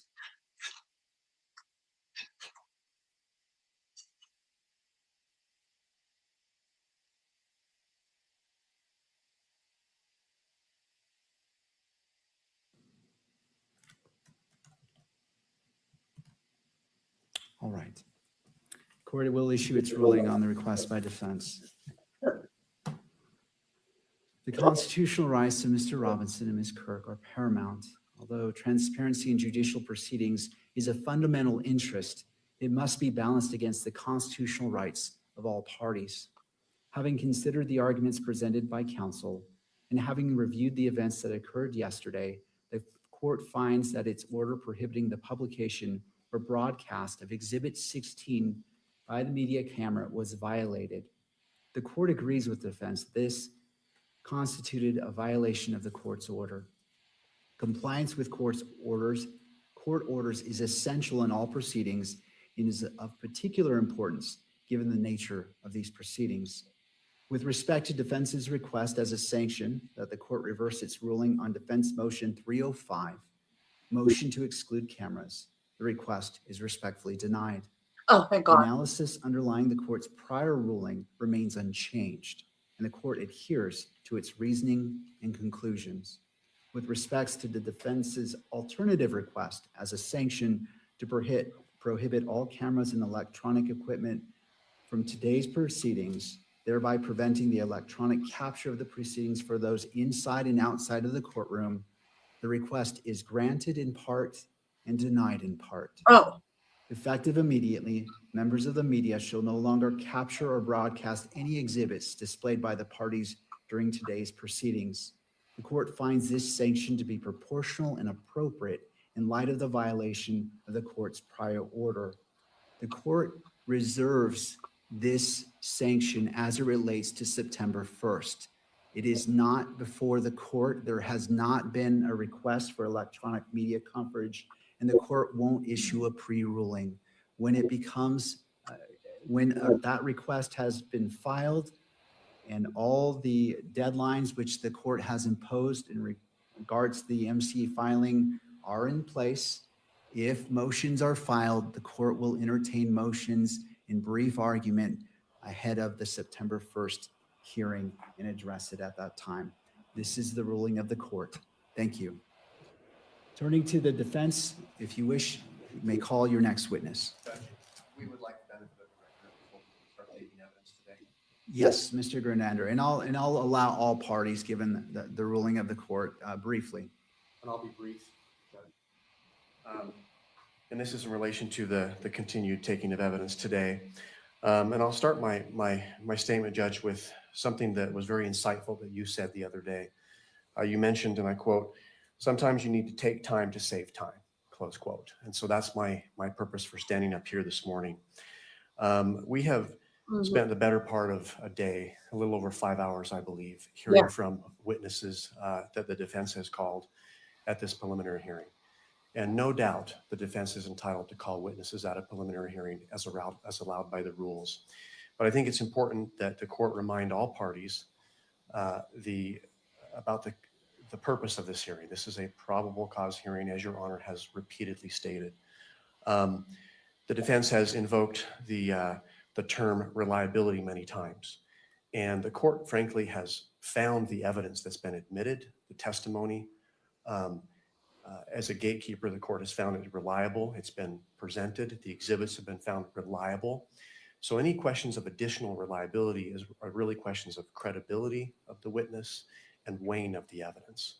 And that is not really what this court engages in at the probable cause standard. And so this is all couched in the context of a likely forthcoming standing objection that the state may lodge if the testimony is long and drawn out and exceeds the scope of the preliminary hearing, gets into areas of a 702 hearing, possibly even trial. We will lodge this objection, but I wanted to just simply state the authority, Judge, behind our objection if we do make that. As your court is well aware, the magistrate at this stage of the case must view the evidence in the light most favorable to the prosecution. And that's cited to in a number of Utah cases to include State v. Schmidt. Schmidt continues, this means that when reasonable inferences from the evidence cut both for and against the state's case, the magistrate lacks the discretion to choose between them and must leave such a determination to the fact finder at trial. A few other cases I would like to refer the court to. State v. I'll be right Projectile, back. which is a Utah 1995 Supreme Court case. Speaking of this standard, the court says, the standard bars the magistrate from requiring the prosecution to address or even eliminate alternative inferences that could be drawn from the evidence in favor of the defense. So even assuming the defense scores points today in calling these witnesses, again, the court cannot really weigh those in favor of the defense. State v. Hester, which is a Utah Court of Appeals case 2000, where there is conflicting evidence, quote, the magistrate may not sift or weigh the evidence, but must leave those tasks to the fact finder at trial. Of course, we're not at trial yet. State v. Virgin, a Utah 2006 Supreme Court case, indicates that a magistrate may only disregard evidence at a preliminary hearing if it is, quote, so contradictory, inconsistent, or unbelievable that it is unreasonable to base belief of an element of the prosecution's claim on that evidence. There's a State v. Drozbecki case, which is a Utah Court of Appeals case 2010. Magistrates may only disregard or discredit evidence that is wholly lacking and incapable of creating a reasonable inference regarding a portion of the prosecution's claim, but must leave all the weighing of credible but conflicting evidence to the trier of fact. And finally, State v. Lopez, a Utah 2020 Supreme Court case. Speaking of this probable cause standard at a preliminary hearing, the court said, under this low bar, it may be difficult for the defense to overcome a prima facie showing of probable cause. Even an alleged victim's recantations may sometimes be insufficient, given that the magistrate must view all evidence in the light most favorable to the prosecution and draw all reasonable inferences in favor of the prosecution, close quote. Judge, Your Honor has heard 4 days of testimony now. The evidence is overwhelming. It's devastating. And the question needs to be asked, the purpose of continuing with testimony if it's long and drawn out. Of course, the defense has the right to call witnesses, but it needs to be within the context of this preliminary hearing. So again, we may be lodging a standing objection of relevance and exceeding the scope of this hearing. That's my record. Thank you, Mr. Grunander. Do other parties wish to be heard as it relates to Mr. Grunander's statement? To the defense?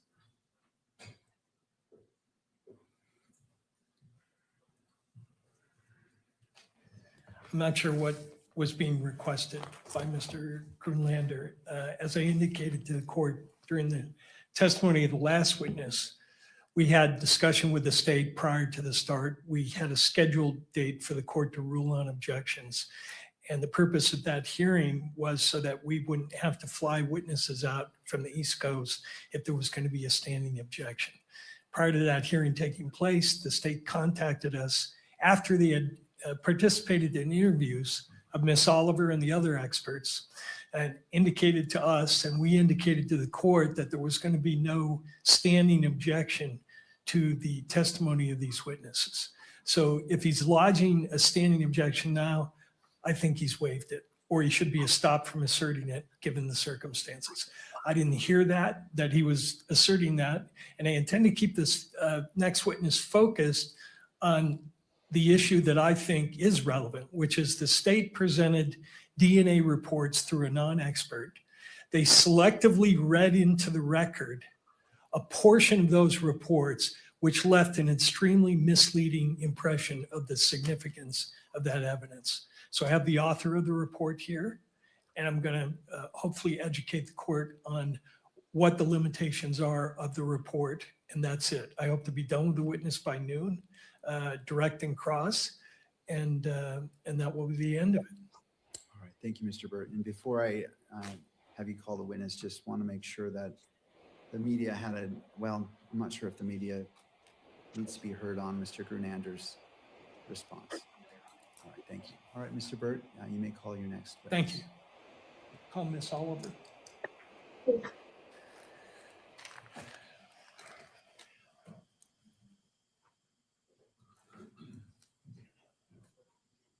Ms. Oliver, if you'd like to come forward and be sworn in.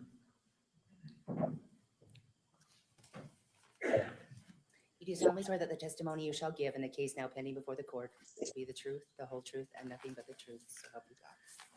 All right, ma'am, you may be seated.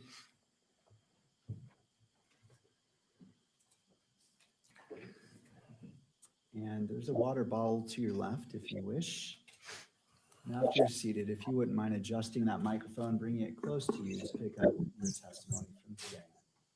Mr. Burt, your witness. Thank you. Could you tell us your name, please? Caitlyn Oliver, Oliver. And Miss Oliver, could you bring that mic a little bit closer? So I want to make sure your voice is projected. Thank you. What do you do for a living? I work for the Bureau of Alcohol, Tobacco, Firearms, and Explosives as a DNA section chief. And how long have you held that position? Oh, no, that's going to I've be. been a section chief since January, and I've worked with the ATF for about 9 years. Prior to that, I was a forensic biologist. And where were you a forensic biologist before you started to work for the ATF? Prior to the ATF, I worked for Jefferson Parish Sheriff's Office in New Orleans, Louisiana, as a DNA analyst and a DNA quality manager. Back in September of 2025, what were your duties and responsibilities? I was a forensic biologist. And do you recall that around September 11th, you received a request to do some DNA work at the request of the state of Utah? Yes. Could we display State's Exhibit 30, which is in evidence?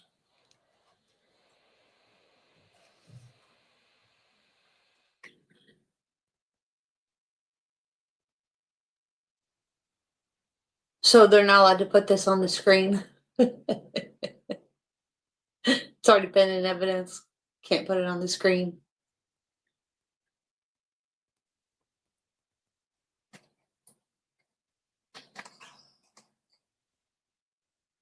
We're not allowed to hear it either.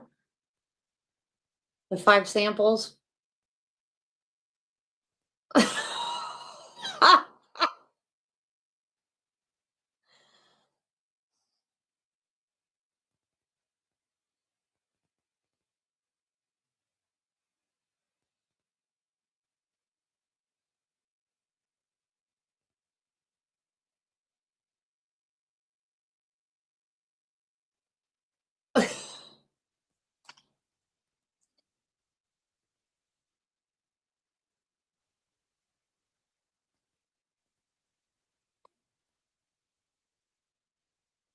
I'm not hearing any of the testimony.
I thought he just said that no, like, nothing could be on the camera, not that the whole testimony can't be heard. Jesus.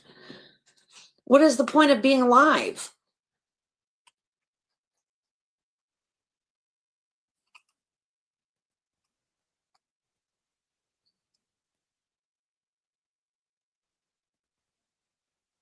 For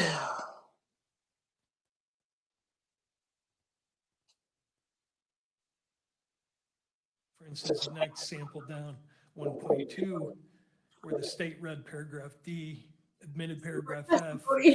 You state in F, You hear that based on this calculation, there is evidentiary support for the inclusion of Tyler Robinson, correct? As a possible contributor. Correct. Mr. Burt, I just want to interrupt. Sure.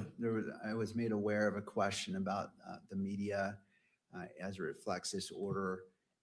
So the question was whether audio could be transmitted, and my ruling covered the video display of any exhibits.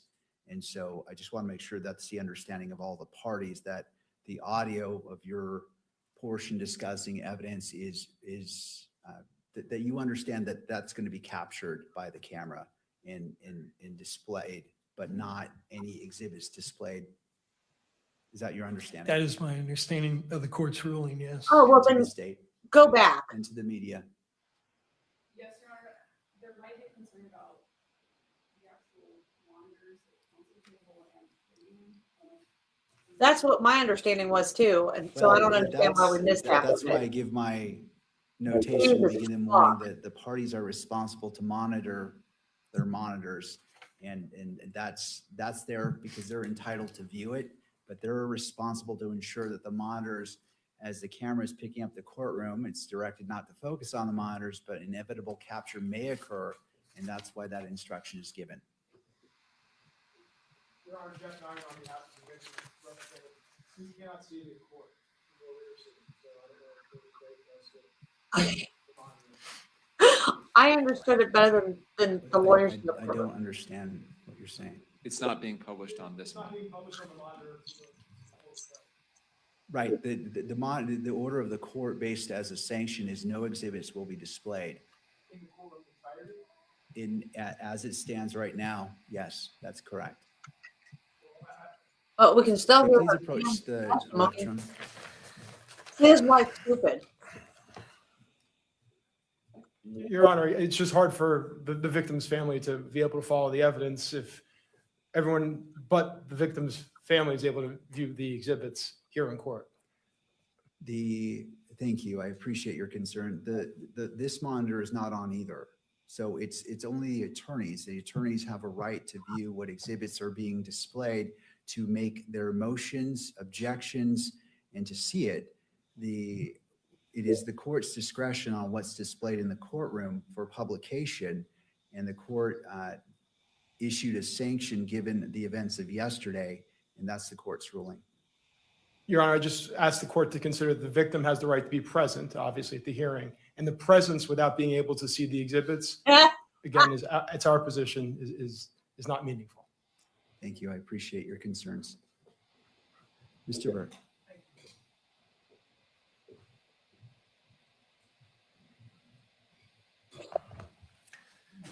Could you redisplay exhibit 30, please?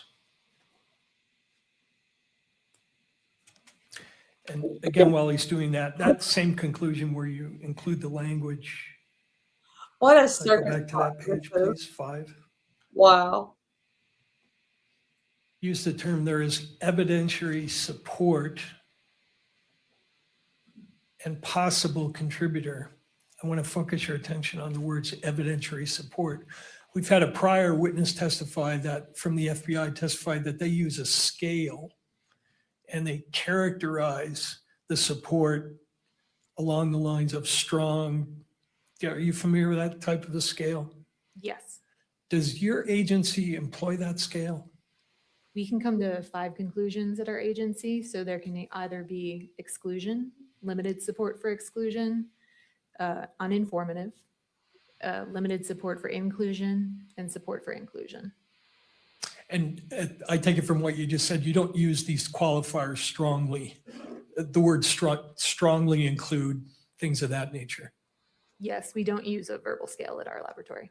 Is that a scientific phrase when you talk about instead of saying that there's support for an inclusion, you instead say there is strong support for the conclusion? So our laboratory doesn't use a verbal scale due to the fact that they add subjective words to the front of this word support. It is our stance that the likelihood ratio statistic, the number stands on its own. So we report the likelihood ratio and either support for inclusion or support for exclusion. Thank you. Would you go to page 8 of the report and highlight the very top of the first 2 sentences? You included this language in your report, correct? Correct. And in fact, you included this language in all 3 of your reports, referring to the conclusions conform with the relevant Department of Justice policy on uniform language. That's correct. Right. And why do you include that language in all 3 of your reports? It's standard language for our reports. Our reports adhere to the DOJ Ultra statement. Okay. And could you go now to Exhibit Oliver 4 for the witness only? Not admitted yet. Are you familiar with this document, the Department of Justice Uniform Language for Testimony and Reports for Forensic Autosomal DNA Examination using probabilistic genotyping systems? Yes, I am. Right. And would you go to page 4 of that document, please? And the court has heard some prior testimony about this Department of Justice directive. What is ATF's, what is your understanding of what the qualifications and limitations are that are required by this policy of the Department? Is this for of the Justice? rifle? What are you not supposed to be saying in connection with the reports that you wrote in this case? There's a few things that the Ultra document states. First, it states if you use a verbal scale, which we do not, then you need to use the one dictated in the document. This is in an effort to unify the language coming out of DOJ laboratories. It also says that we cannot state that our evidence is infallible. Right, 'cause nor can we state that there is a inconclusive result. Shall not state that it's infallible or have a 0 error rate, correct? Correct. Well, because it can. It also states, Because it can be. does it not, that you shall not assert that a likelihood ratio of any magnitude provides an absolute identification or source attribution of an individual to an evidentiary sample. Correct. And are your reports in conformity with that? You're not stating or implying that anything you did here is asserting an absolute identification of someone as the source of any of the evidence that you Because it could be likelihood. examine, It can't be correct? absolute. Correct. With forensic evidence, it's impossible to state with 100% certainty anything. Right. That's why we report a likelihood ratio to speak to that uncertainty with a statistic. All right. And would you go to the next page of that document? This policy requires that you not state or use the expressions reasonable degree of scientific certainty, reasonable scientific certainty, or similar assertions of reasonable certainty. You didn't do that in any of your reports, correct? Correct. You're not asserting anything with respect to any reasonable degree of scientific certainty, Correct. correct? Now, when, you can take that down. When did you first receive the assignment in this case? I would have to refer to my case record to know the exact date. Do you have those in front of you? I do not. Okay, let me pull up Oliver 3 for the witness only.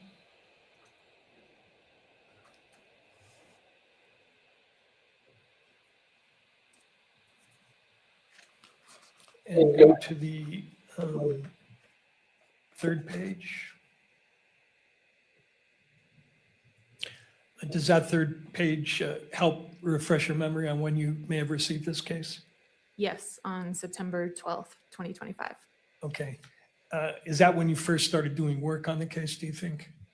Yes, it is. Now, prior to doing work on the case, did you receive permission from someone to consume any samples in the case? Yes, I did. And could you go to page 15 of those case notes, please? Again, for the witness only.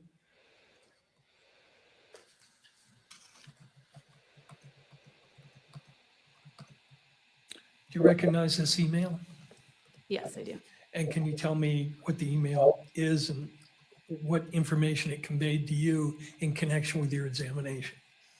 Yeah, so it's standard procedure at our laboratory that when we receive a case, we request permission to consume from the agent. We request that they reach out to an attorney if one is assigned. In this case, we will not begin any work on the case until we've received that permission to consume. Right. So this email is us receiving permission to consume the samples and move forward with testing.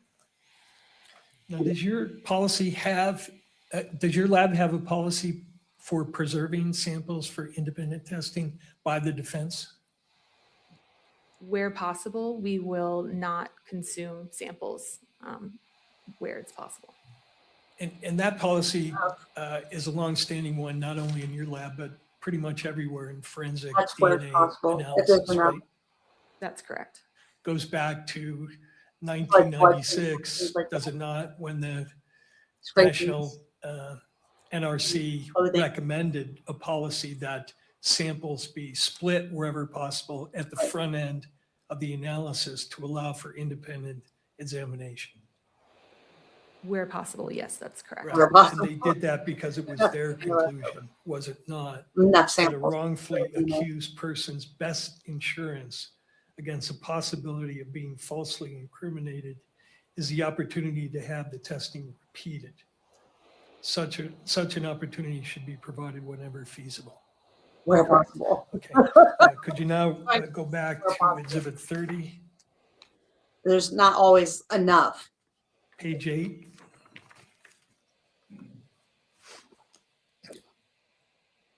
Were certain DNA samples consumed in your analysis? Yes, they were. And that means For the record, are those listed on page 8 of your report? Yes, they are. Okay. Which samples were entirely consumed in your analysis? That would be exhibits 1.4, 1.6, 1.9, 1.10, 1.12, 2.1, 3.1, 4.1, and 5.1. Okay. Then are there a number of samples listed above there in the report where you say the DNA extracts will be retained? And then you list 1.1, 1.2, 1.3, 1.5, 1.7, 1.8, 1.13, 7.1, and 8.1. Correct. Does that mean that those are all swab samples, correct? They were swabs, yes. All right. Does your report mean that you consume the swabs, but you have some liquid extract remaining as to those samples? Correct. Now, are all of the samples, let's talk about the samples in Plaintiff's Exhibit 30. Were all of the samples you looked at there mixed samples? I refer to my tables in my report. Sure. Go to page 2, please.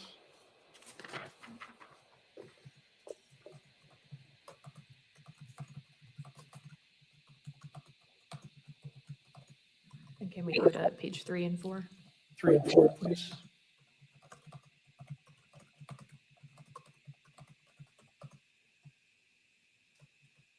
With the exception of the known samples from the known individual, that was a single source sample, but otherwise the evidence samples were all mixtures. And in many cases, they were mixtures of sometimes 4 and 5 people, correct? Correct. Now, when you look at mixtures, such as the ones in this case, you use terms like major and minor contributor, right? Correct. Is that language meant to convey that anything with respect to activity of anybody who might be assigned to that DNA weight? In other words, are you saying the person you label as a major contributor was engaged in any sort of activity? Is there any connection between the use of that language and activity? None of the testing that I performed could speak to activity or what activity led to the deposition of the DNA. So nothing in your report, if somebody reads that and says, oh, this one says this person is a major contributor, you're not commenting on anything about the person's activity, correct? No. Correct. And is it true also that there are also several other limitations concerning the language of your report that it's important for courts and people who are reading the report to understand? Just on the inside and Sorry, obstructions? what was the question? Are there other limitations in addition to the one we just reviewed that it's important to understand about the language you use in your report? In terms, is there something specific that you're? Yeah, there is. Could you go I to clean my guns Baker Exhibit 30, page 1, for the witness I was only? sitting up in the corner and he took it, put it on the roof, shot it, and didn't blow any of the dust out. Come on now.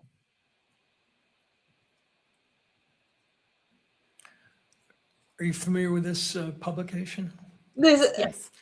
This is a publication by the National Institute Come of on. Standards and Technology called Forensic DNA Interpretation and Human Factors.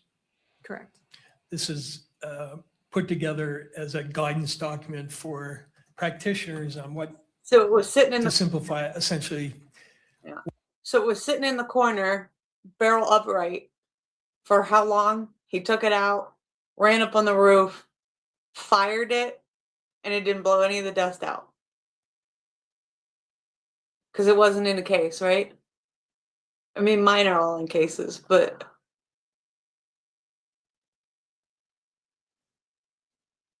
doesn't, no. This doesn't make any sense.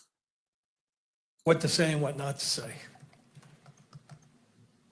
I don't know that I would call it a guidance document. NIST is not a regulatory body for DNA testing. It was a report that looked into forensic DNA Right. reporting and specific human factors that could affect our testing. So they may have had recommendations, but as far as them being a regulatory body that's issuing guidelines, I wouldn't state that. Okay, that's fine. Could you go to 136, please? I mean, hell of a job if you're picking up the weapon. If we're talking about the rifle and there's 5 people on it, what they do, pass it around with no gloves on? 136.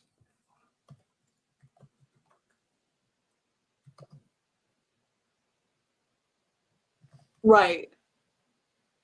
That's what I'm saying. None of this makes sense. This is Baker 30. I mean, I have a shotgun sitting in the corner of my bedroom between the door and the wall, but it's still in a case. So it doesn't get dust in the barrel. You know what I mean? Like,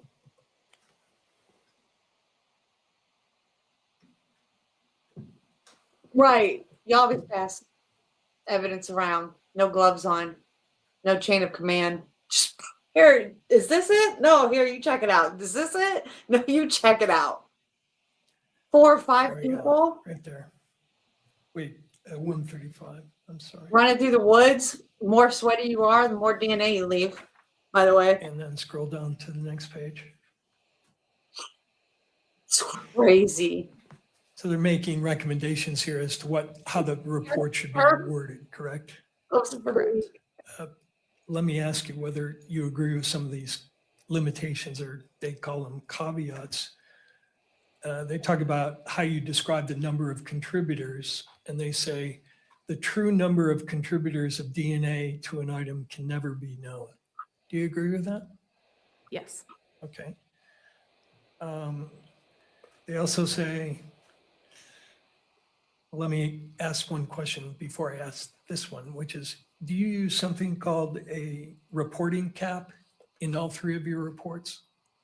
Yes, so for our likelihood ratio statistics, we cap the statistic at 1 trillion. Right. The actual number could be a lot higher. It could be quintillion, octillion. We chose 1 trillion because it has meaning, I think, to people that can understand what 1 trillion is. An octillion and a quintillion gets a little high at that point, so we cap at 1 trillion. No reason to go. And they talk here, do they not, about how you convey the idea of a reporting cap? And they say the LR reporting cap was chosen because of the limitation of biostatistical modeling and independence assumptions of STR loci. Do you agree that that's why the cap is chosen? I believe we chose our cap for the reason I stated. Do you disagree with that statement in terms of why the cap is chosen? I'm not familiar with the paper that's referenced there, so I would have to familiarize myself before I said I Okay. agreed or disagreed. Fair enough. Well, it just gets to the point where it's redundant. And then they also suggest that you alert in your report that profile descriptors cannot be applied to activity level issues. Do you agree with that? Well, Yes, so this is what you were stating about calling a major contributor. It doesn't can't say what he speak was to the doing when activity that led to the handled it. DNA deposition. Right. DNA profiles may be described as major, minor. However, these descriptors should not be interpreted in the context of a decision regarding the they were doing nature something. or the mechanisms, actions, or timing that led to the deposition of the DNA. You agree with that? Correct, yes. All right. And then the other sort of limitation, convey that the DNA results cannot be interpreted as the analyst providing an opinion regarding who the source of the DNA is. Yes, so this is once again, we don't make source attribution statements. We will say there's support for inclusion, and then we back up that with a statistic.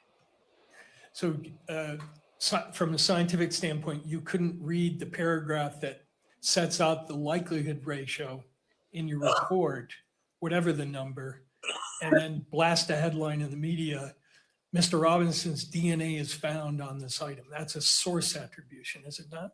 Correct, yes. And that would not be scientifically defensible, would it? Correct. Okay.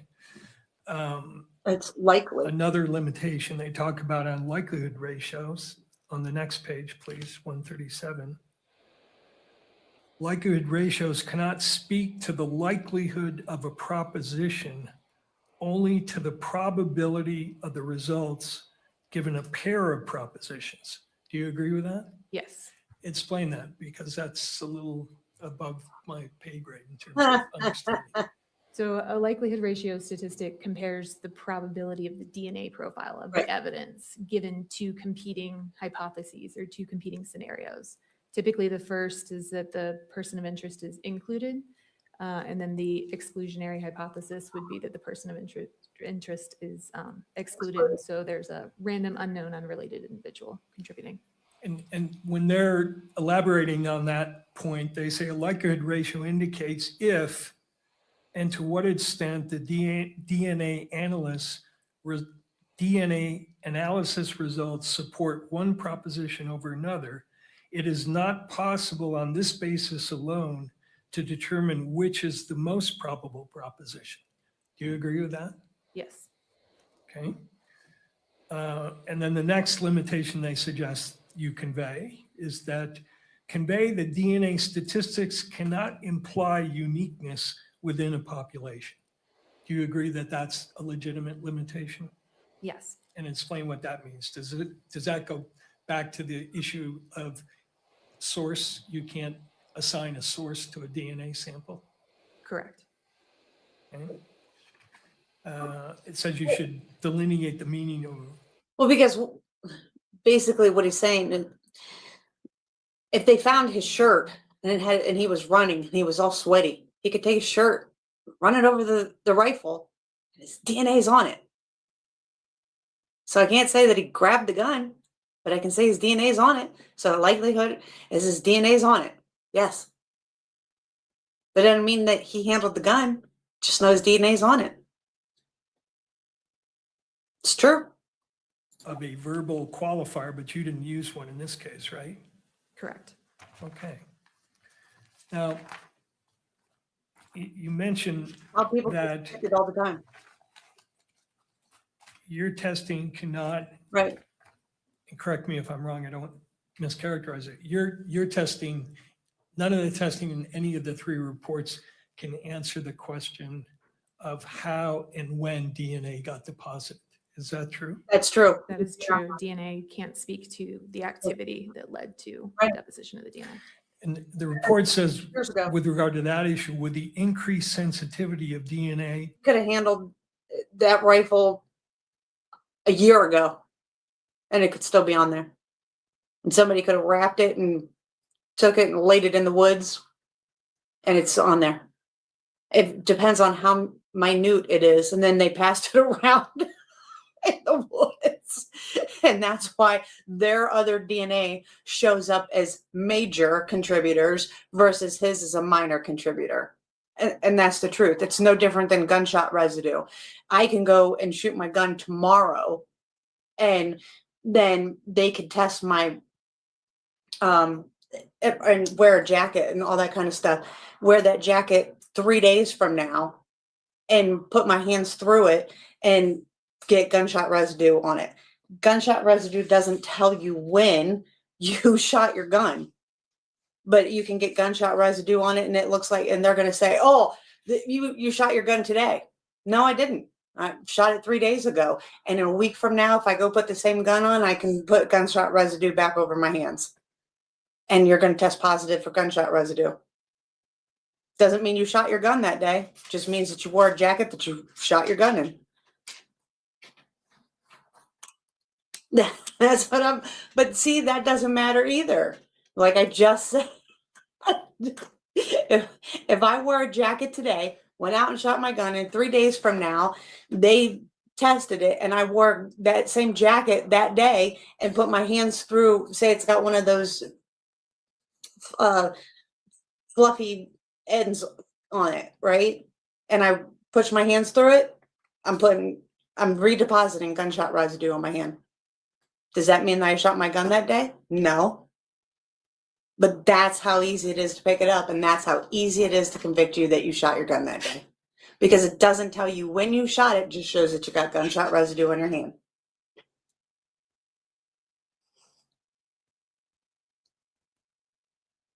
And the thing is you can wash it off. Soap and water will wash it off. And he went to Dairy Queen, he went to whatever. All he had to do is go wash his hands. techniques, and sophisticated software, a DNA profile may be developed even when the contributor of that DNA never touched the item or area that was swapped. Alternatively, a person's DNA may be present when they were not involved in the crime. Do you agree with that? Yes, once again, I cannot speak to the activity. Can you explain how it's possible that a DNA profile may be developed even when the contributor of that DNA never touched the item or area that was swapped? I don't know. I don't know what. So it's possible if, say, the pen that you're sitting there. Because we didn't get to hear at the beginning because they thought that they weren't allowed to play the beginning of it. So I don't know if we're talking about touch DNA. I don't know if we're talking about the rifle. I don't know if we're talking about his clothes. I don't know which piece of article we're looking at. Using for the week, you say hand it off to the judge, and the judge then touches it for a period of time, and then I swab it. It doesn't speak to who handled it last. I could test that. I could get both of your profiles. I wouldn't know which person was the last person to handle that item. All right. And similarly, if you had a lot of DNA on your hand, we shook hands. I then went to pick up an exhibit, a gun. I touched the trigger of it. Your DNA could be on that trigger, right? It is possible, yes. Yeah. Okay. Even though you never touched the gun. Both of Yes. And that's why, because of those possibilities, you can't make any assessment of how or when DNA got deposited, correct? Correct. How long can DNA persist on an item? DNA is quite stable over time. It can be broken down due to environmental insults. So things like heat and humidity are known to break down DNA over time. But I couldn't give you an exact number. Were certain of the samples that you tested in this case degraded samples? There was degradation present in some of the samples. Which one? And what can cause degradation? A lot of things. Like I said, there's environmental insults, heat, humidity. Wind, rain, oil. Now, the second report that you wrote had to do with a Dremel item that was taken from Mr. Robinson's home. Correct. And did you Dremel. Doesn't say when he used it. request certain what are called elimination samples in regard to items that were recovered from his home? Twiggy? Yes. Tell the court what an elimination sample is as opposed to a sample that relates to what's called a POI, person of interest.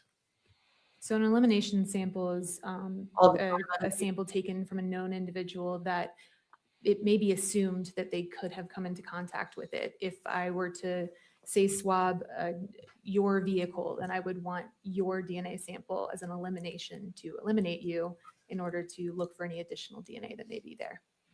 And you say they're assumed contributors because depending upon the location, for instance, somebody's house, you would expect if there were multiple people in that house that perhaps everybody in the house could contribute to a certain DNA result. It's possible. So you'd want samples from all those folks to see if they contributed to an item that would be associated with a place where they congregated. Correct. And I noticed from your case file that you also requested, but I don't think you received, elimination samples from agents who were involved in this case. Correct. Why do you request those samples? The type of testing we perform is quite sensitive. And so it is a standard practice that we request elimination samples from any of the investigators involved in order to potentially eliminate them in case they could have contaminated the evidence. Okay. Now, in report number 157, if you could bring that up, please. Oliver 157, which has been admitted.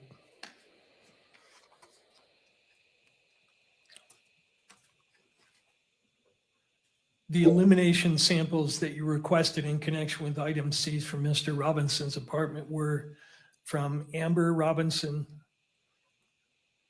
Matthew Robinson, and Lance Twigs, correct? Correct. And that's because you had information that those people were associated with the house. Correct. And when you tested or compared, first of all, you determined their DNA types, right? Correct. Then you compared their types to what you found on the evidence. Correct. And for a certain number of those samples, you found the presence of DNA of your elimination samples, not because they were suspects, but because they were associated with the premises, right? There was support for inclusion of some of these individuals, yes. Okay. And if you could scroll down to page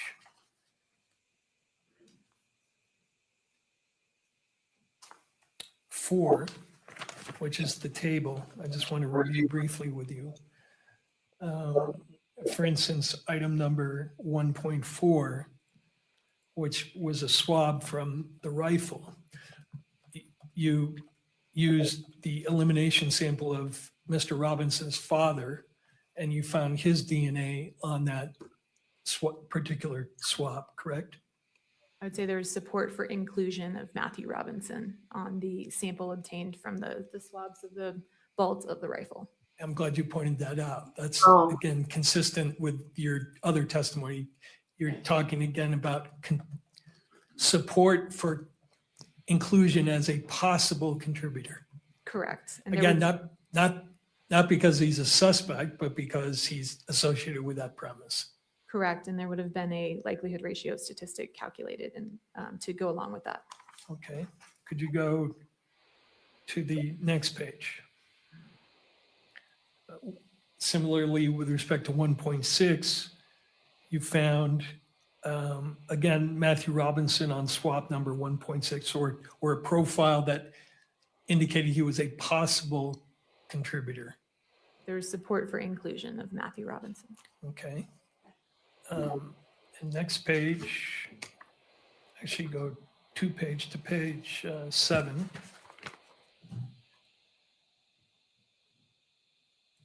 You found support for inclusion of Lance Twiggs on swabs of buttons of a Dremel tool, correct? Correct. And going back to what we were talking about before, if a person named Lance Twiggs lived in that residence, came into contact with Tyler Robinson, and then touched a button on a Dremel tool, you'd expect Mr. Robinson and Mr. Twiggs's DNA to be on there, right? Or you could. It's reasonable to assume that anyone living in the household could have contributed to DNA on an object found in that household. And similarly, you found profiles to suggest support for inclusion of Mr. Twiggs on other areas of the Dremel tool, correct? Correct. Okay.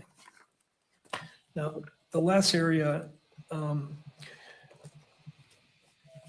want to ask you about is, you're familiar with something called NGS? Yes. What is NGS?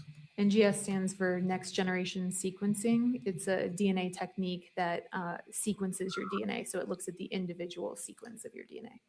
And is it true that in your field, that whole area of NGS is something that's at the forefront of everybody's attention? For instance, when you go to seminars and you look at the presentations, there's a lot of talk about NGS, right? That's correct. Yes, it's a newer technique. And is it being developed by ATF as a technique that's going to be used or has been used? Not at this time, no. And is there plans to do that? Not at this time, no. Okay. Do you know if other labs have implemented it?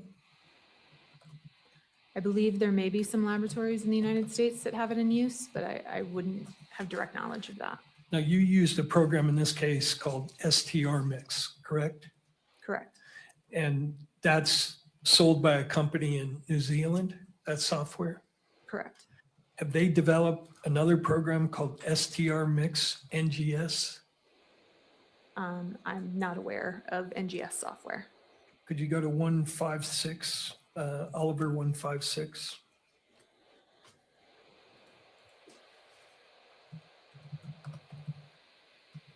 Let me know when you're there.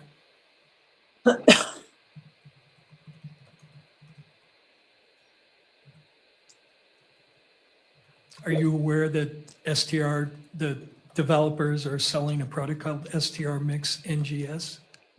I was not aware, no. Okay.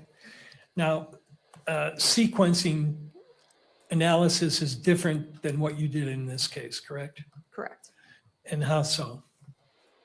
As I said, sequencing is looking at the individual sequence, the individual bases that make up your DNA, as opposed to the testing that I'm performing, which is looking at length variations. So STR testing, which is the testing I perform, looks at areas of the DNA that are known to be highly variable between individuals.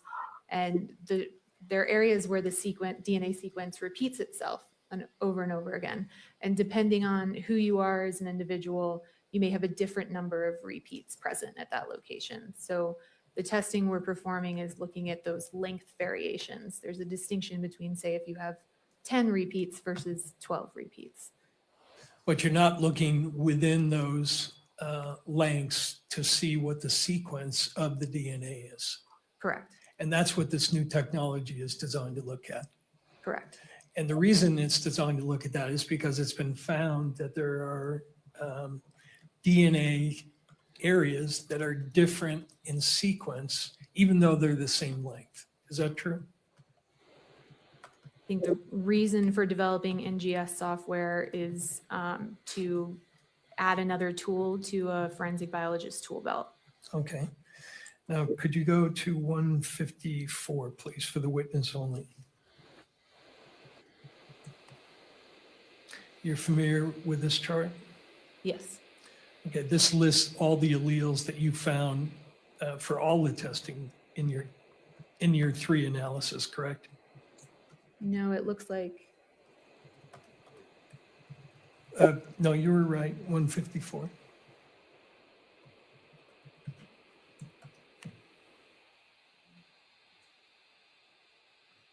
Yeah, this is one. What's the exhibit on this? Okay. You're familiar with this chart, right? I reviewed the first page of this chart. I have Sure. not reviewed the entire Go to the thing. first page. This lists the alleles that you found, correct? For the known samples, yes. Okay, now go to the second page. And is it true that for the alleles of interest in this case, one of the alleles of interest is at the D3 location, allele 17?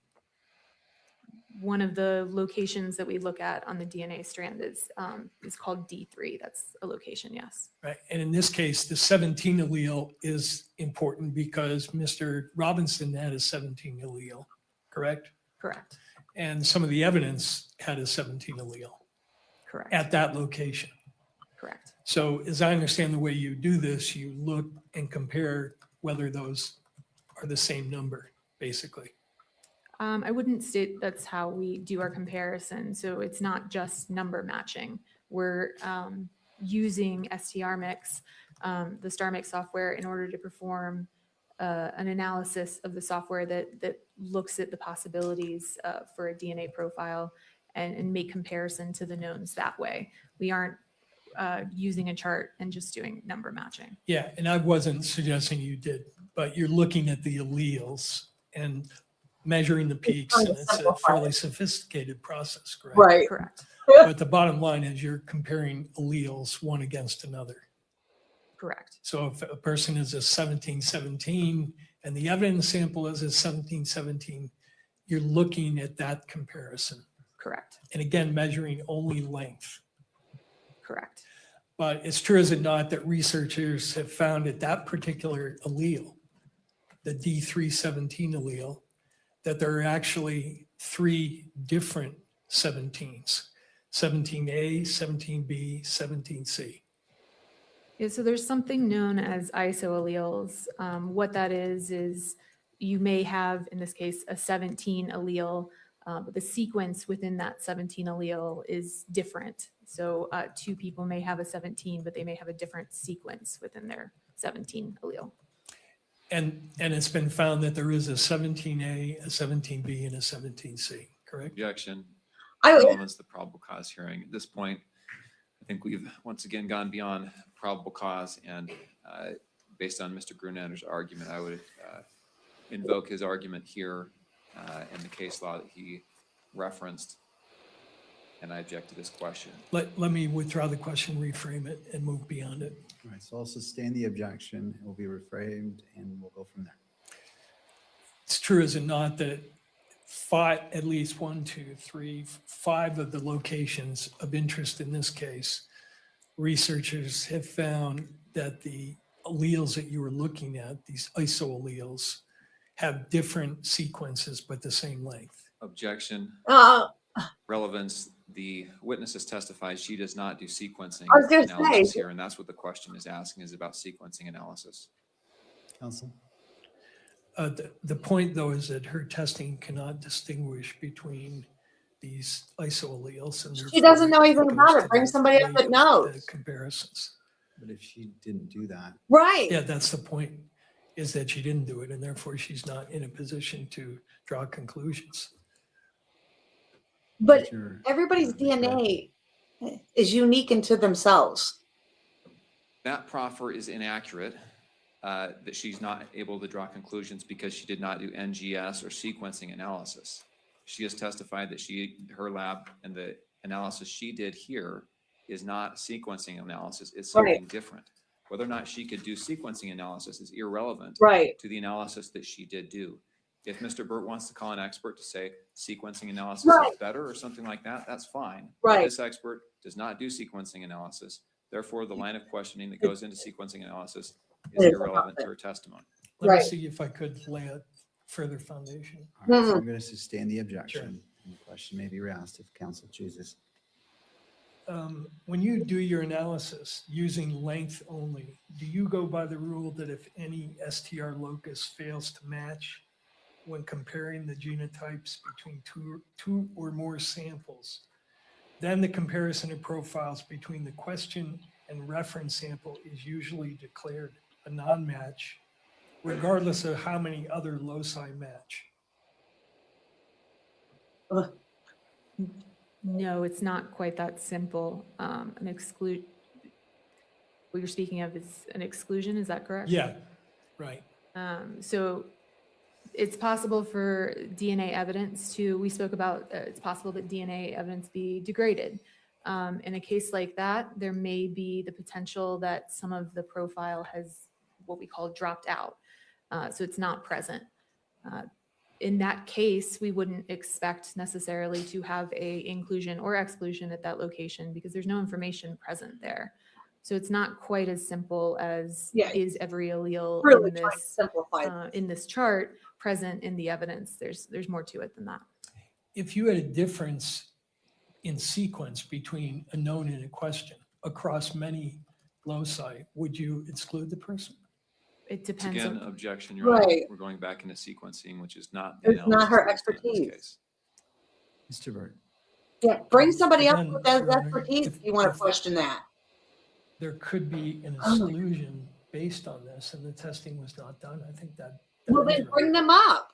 But as it Well, that's relates to fine. this witness and her firsthand knowledge, I'm not seeing that tie-in. Right. I ain't either, As Judge. it relates to All her. right, let me move on then. So I'll Yeah, suspend the yeah, objection. move on. Now, you said that all the samples you looked at in that one report were mixtures, correct? Correct. And the number you get in the likelihood ratio depends on how many contributors you estimate, right? The number is going to vary if you say I think it's a mixture of 2 people versus I think it's a mixture of 5 people. It's not necessarily the number of contributors. The likelihood ratio speaks to the weight of the evidence. And so it's comparing known individuals to the unknown sample. It could be a low number and be a single source sample. It could be a high number and be a 4-person mixture. Right. It's not necessarily directly correlated with the number of contributors. Let me ask you if you agree with this. This is from the NIST mixture study. An likelihood ratio numeric value is not a measurement of a physical quantity. Do you agree with that? Correct. Rather, it is a ratio of probabilities in the opinion of the expert assessing the likelihood ratio and is dependent on the specific propositions used to formulate it and also on the individual making the assessment. Say that again? Correct. Yes, I agree. And does the final likelihood ratio depend on the number of contributors you assume? No, it does not. It has no effect whatsoever. It can have an effect. It's possible. It's possible multiple other factors could contribute to the likelihood ratio. Is it somehow difficult to figure out how many contributors there are in a sample?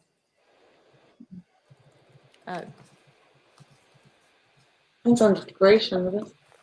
I guess I would say that I use my my training, education, and experience in order to determine the number of contributors present in a profile. Well, I noticed throughout your report, you use the phrase, for instance, with regard to the 1.2 sample, the profile consistent with at least five contributors, at least one of which is male. And for 1.1, you say the profile is consistent with at least 4 contributors. I assume by the word at least, you're signaling that it could be more. Correct. And as the number of people to a mixture increases, the difficulty in sorting out that mixture increases as well, correct? Correct.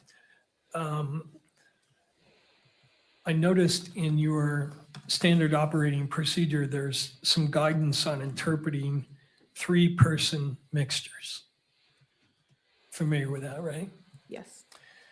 And it says, and correct me if I'm wrong, approximately 70% of 4-person mixtures present as 2 or 3-person mixtures based solely on number of alleles present. It's possible for them to present. Yes. Well, it doesn't say it's possible. It says, for example, approximately in all cases, assuming a mixture is a Yes, result in of the all? combination of Nothing three in science is people all. must be done with caution. For example, approximately 70% of 4-person mixtures present as 2 or Nothing in 3-person science is mixtures definite. based solely on number of alleles present. You said you're referencing my SOP. Yes, Is it possible for me to take a look at it? sure. Your Honor, I'm going to object at this point. Right. The point that defense counsel is getting at is made in the last answer, which is the difficulty of sorting out mixtures increases as the number of contributors increases. That's all understood. Yeah. But that has nothing to do with the probable cause determination. Even if it's difficult, the inferences and the evidence is weighed in favor of the state. The court cannot weigh the difficulty in determining this evidence. Is it fair for a trier of fact at a jury? Sure it is. But we're now getting into weight issues that are relevant for a jury, but not for this court. Well, he's implying this is going to be an extended discussion. I have one question which he wants to look at her manual to make sure it's in there. So, and then I'm done. Nothing in I'll allow science this would question, ever so be I'll overrule definitive. objection. She may review the material and So could you bring up question to be rephrased. one? I find it odd is that it would be, Oliver 148. that she keeps saying possible, possible, possible. That seems legit. The fact that she's saying what This is doesn't your say SOP document, correct? would be odd that she would, And then go to page 83. because there's a ton of factors that play into everything.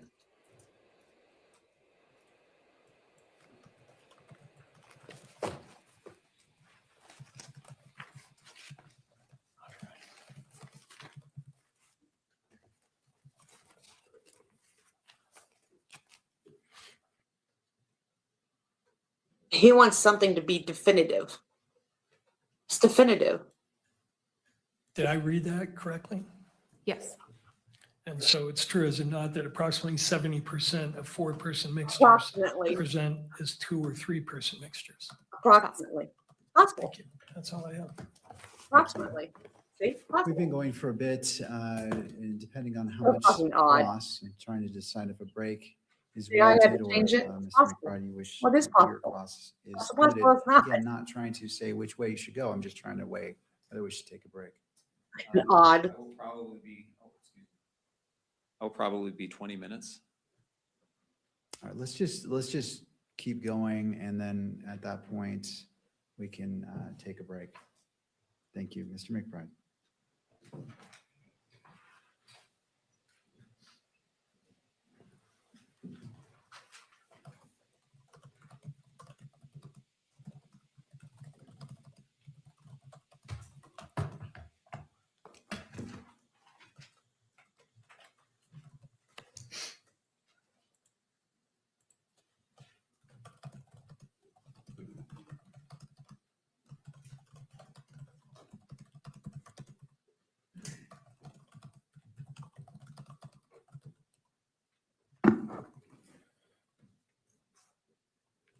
Good morning. Morning. Is your lab accredited? Parents to Yes, parents. it is. What does that mean? So our laboratory goes through a voluntary accreditation process. Very often. Where a external third I'm not party gonna comes get in really and confused. audits our laboratory to a set of standards. Specifically, the ATF laboratory is accredited, and specifically the DNA section of the ATF laboratory is accredited to 2 sets of standards. One is an international set of standards called ISO 17025 for testing laboratories. And additionally, DNA-specific set of standards put forth by the FBI. I believe that it was. Does very the great. accreditation require that the methodologies Oh, we you got it, use be boys. validated? Yes, The methodologies used in this case have been accepted by courts across the country, correct? correct. Correct. Does the accreditation require that forensic biologists like yourself satisfy certain qualification standards? Yes, we're required to perform competency testing prior to participating in casework. And additionally, we participate in twice a year proficiency testing. And do you satisfy the competency and qualification standards required by accreditation? Yes, And at the time you did the testing in this case, did you satisfy those standards? yes. Moving to your opinions, where on the firearm did you find evidentiary support for the inclusion of Tyler Robinson? There were several locations. I'd have to refer to my report. Okay, would you look at your Doesn't report? And matter. this looks like report number. His dad's was on it exhibit too. number If they 30. took it out You shooting, can pull that up just for the witness. doesn't mean he shot it on that day.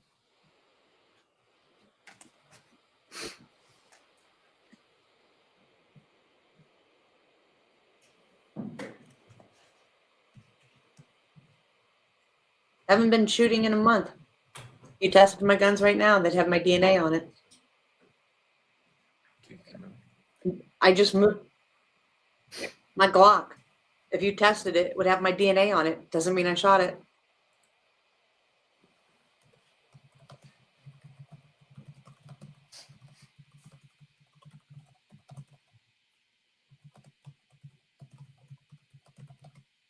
Right. Who are they? We have it for a minute. His dad had it. Does that mean his dad was at UVU too? Do you see what I'm saying? Okay, if we could go to page number 2, please. Will you Right. just list off the areas of that Right. firearm where there was support for evidentiary support for inclusion of Tyler Robinson? The swabs of the stock and grips of rifle, the swabs of the butt plate of rifle, swabs of the trigger and trigger guard of rifle with possible ridge detail / smudging, the swabs of the bolt of the rifle with possible ridge detail / smudging, and the swabs of the forend of the rifle. We go to page 3. Swabs of the barrel of the rifle with possible ridge detail / smudging, the swabs of possible ridge detail / smudging on the optical accessory. Oh, And page 4. The swabs of the protected underside of the receiver of the rifle after disassembly. The swabs of one 30-06 cartridge case.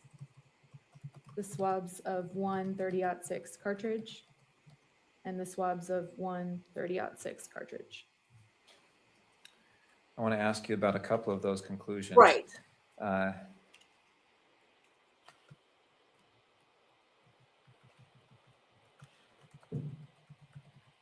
Let's look at page 5, please. Guarantee me and Aaron's And DNA's calculation full of all number ours. 3, exhibit 1.3. Do you know where that swab was taken from? I'd have to refer back to page 2. Can we refer back to page 2, please, Kimberly? Thank you. 1.3 is the swabs of the trigger and trigger guard of the rifle. All right, going back to page 5. If they shot it at any point, it would be there. And we've had some talk, some testimony from you and some questions for you about If they the couldn't get likelihood put it back ratios. together in all those places. What was your conclusion as to the likelihood ratio that you analyzed in this question in calculation number 3?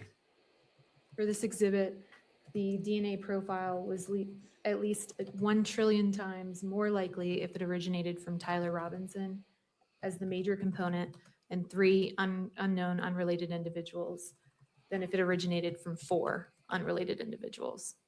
You say at least 1 trillion times more likely. So it could be a much higher number than 1 trillion. Is that accurate? It's possible. But the protocols in your laboratory say you cap that at the number 1 trillion. Is that right? Correct. We would not report a number higher than 1 trillion. It was just stupid. And it looks like you also did a probability statistic as well in paragraph E. Is that right? Correct. It's another way of stating the likelihood ratio statistic. And will you state your findings you made here in paragraph E, and that's on page 6.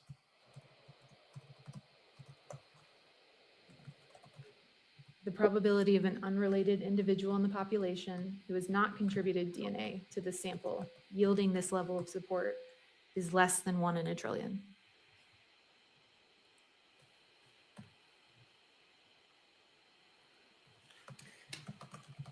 And same question there. The trillion number, it could be far less than that, but you stop your calculations or the statistics at 1 trillion. Is that right? Correct. Let us move to page 7 with regard to statistical analysis calculation number 7. Now, do you remember what 1.3 or 1.13 and 2.1 are? I'd have to refer back to page 3, I believe. You could jump to page 3. Thank you, Kimberly. Page 4, sorry. Page 4.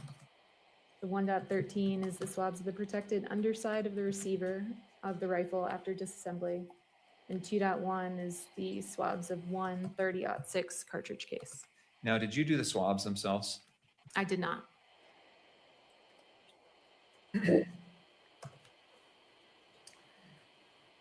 And 2.1 is a cartridge case, is that right? Correct. And what's the difference between a cartridge case and a cartridge? The cartridge is unfired, cartridge case has been fired. Let's jump back to page 7. And what was your conclusion with regard to, well, first of all, why do you group these two together, exhibits 1.13 and 2.1 in your conclusions here? They were both mixtures of two individuals, and they both yielded a likelihood ratio of the same magnitude, so they can be grouped together. Okay. It's not that they were tested together? Okay. Correct. It's just that the results were of the same magnitude, so they were reported together. Is that right? Correct. All right. What was your conclusion as it relates to both of these as to the likelihood ratio?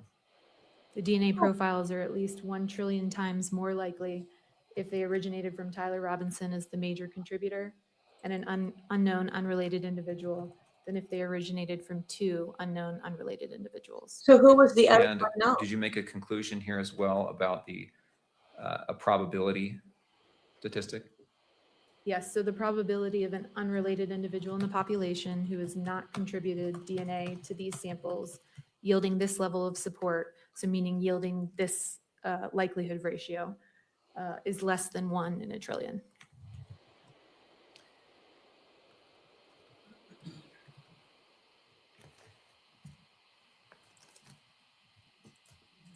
Nothing else? Mr. Burt.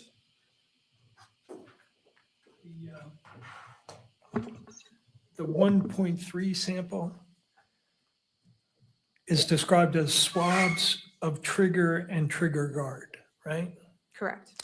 You didn't do the swabs, but am I correct that you have no way of knowing which part was from the trigger and which part was from the trigger guard? Correct. So they were swabbed together, so I wouldn't be able to say where the DNA came from. And that's one of the samples that was degraded, correct? There were signs of degradation present in that sample, yes. And you said with regard to that sample, that that was a sample consistent with at least 4 contributors, right? Correct. And did what you term the major profile have the largest amount of degradation in that sample? There was, yes. And you can't tell us anything about when the DNA was deposited on the trigger guard or the trigger, correct? Correct. You can't tell us anything about whether, when you say it's at least 4, it could be 5, 6, or 7 people with Could be 100. DNA on that trigger or trigger guard, correct? Correct, which is why we have the major contributor that is suitable for comparison, and the minor contributor is not suitable for comparison due to that complexity. And again, major, minor just has to do with the levels of DNA you were seeing. It has nothing to do with someone being engaged in activity that is major in relation to the minor contributor.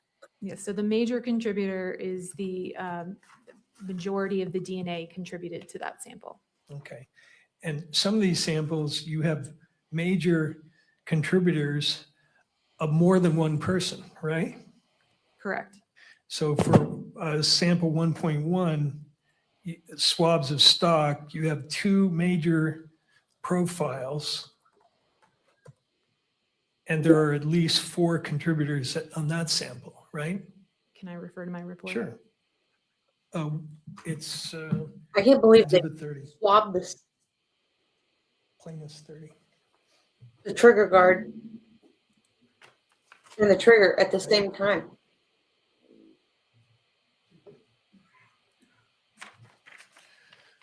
You said exhibit 1.1? Yes. Wild work right Yes, it there. was a mixture of 4 individuals. There were 2 major contributors. So you don't know if the DNA came from the actual trigger Okay. or the trigger guard. And again, with regard to all these samples, no way of knowing when or how the DNA got on those samples, correct? Correct. You referenced another statistic in your report, which is the statistic related to paragraph E, I guess. Correct. Is it what's called the random match probability statistic? Or is that something else? It itself is not a random match probability statistic. It is a way to represent the likelihood ratio similar to a random match probability. But it's still a likelihood ratio computation, right? Correct. It's based off the likelihood ratio And computation. it's still subject to all the limitations we've talked about. Correct. Can't attribute it to any person. Can't state it's infallible. Can't state there's a 0 error rate. And you can't state that it is a source connected with any one person, correct? Right. So part of not being able to state source attribution is the reason we report the likelihood ratio statistic. It speaks to the weight of the evidence. And so yes, we can't do a source attribution, and we report that statistic and address that uncertainty that way. And address the uncertainty along with the other limitations we talked about. Correct. Thank you. That's all I have. Thank you. Anything further for this witness?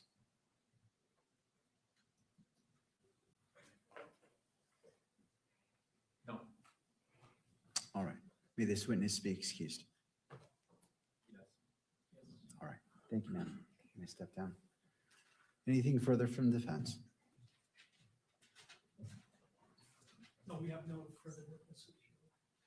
All right. Returning to prosecution, anything further? No, Judge, we have no rebuttal evidence to present at this hearing. The state has no rebuttal evidence to present at this hearing. However, before we break, there is the matter that was discussed yesterday with respect to publishing in the courtroom Exhibit 12.1, so that the victim's family can observe that. Thank you. All right. Do the parties wish to be heard as it relates to this briefly, and then the court will issue its ruling? Your Honor, I actually just want to make a quick record. We have advised Mr. Robinson of his right to testify at this hearing, and he is choosing to take our advice and not testify. Is that correct, Mr. Robinson? And I note that he's nodding in the affirmative. Thank you, Ms. Visser. All right. In regards to the outstanding issue about the publication of State's Exhibit 12.1 to the courtroom only, to persons here, any further input from any of the parties before the court issues its ruling? Jeff and I, on behalf of the victim, my understanding is you ruled yesterday that you were going to play it, that you did grant our request. So I don't know if we. Thank you.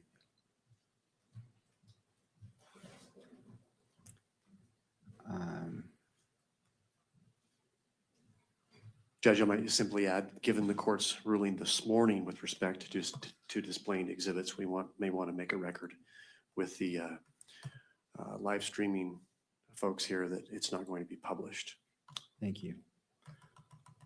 All right, nothing further from any of the parties? Okay. Just updating some notes.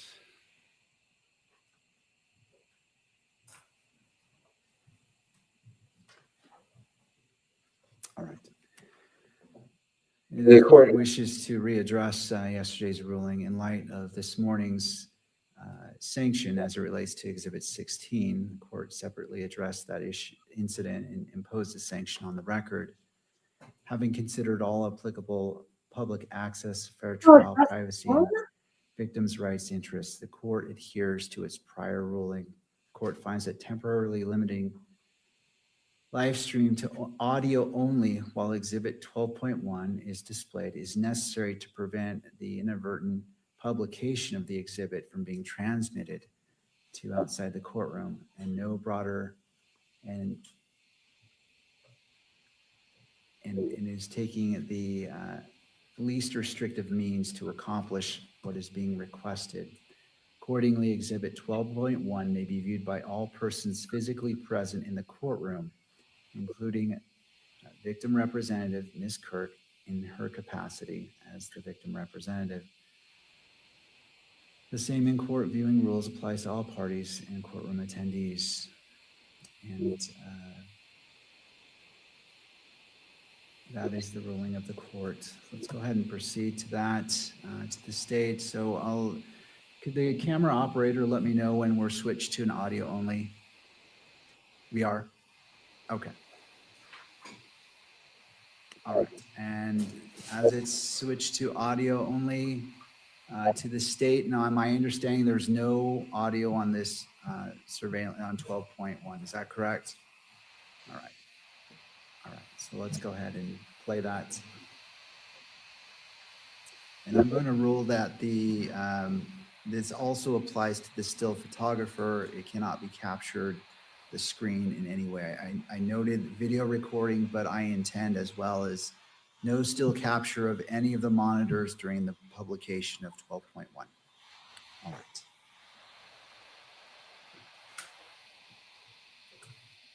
And to the stage, just let me know if you're ready. Let's go ahead and play it now.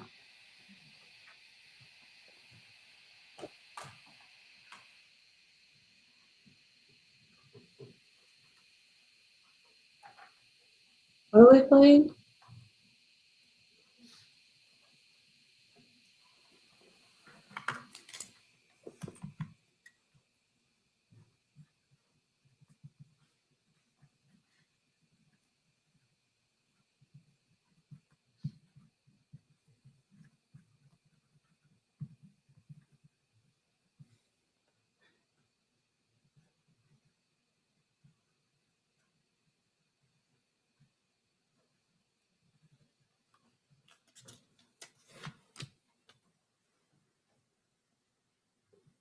Are we supposed to be hearing something? I thought we were audio only.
I guess we just don't get to hear nothing.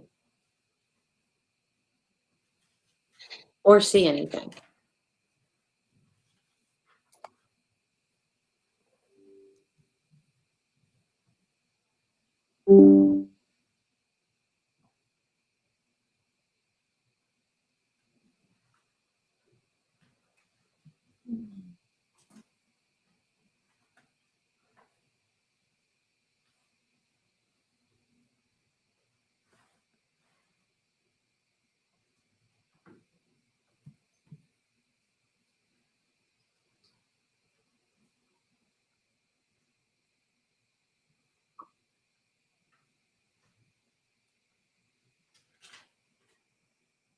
Aw, hey.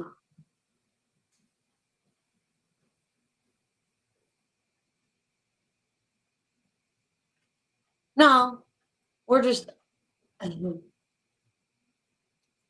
not allowed to hear or see anything. They got admonished today. So we're not allowed to hear or see some of the shit. We're supposed to be able to hear it, but apparently we're not allowed to hear it either. Hey, I wrote you something in IG.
Yeah, that worked.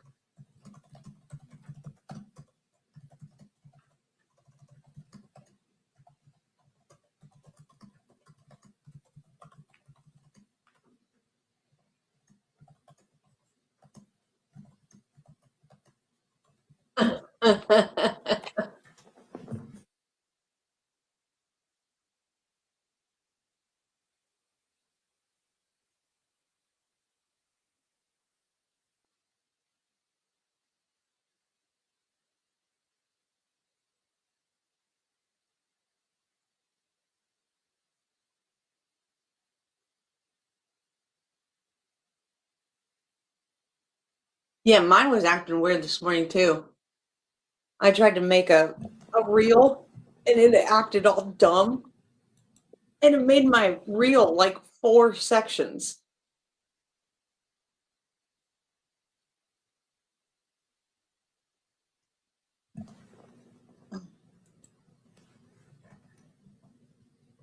Then it finally let me make a reel.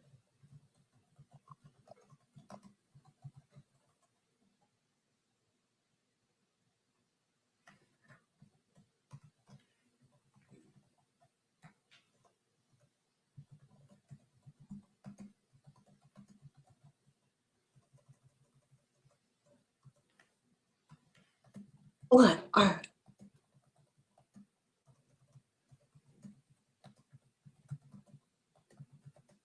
oh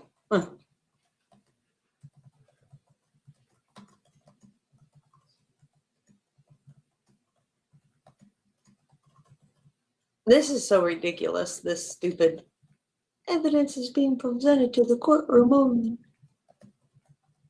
So much for transparency.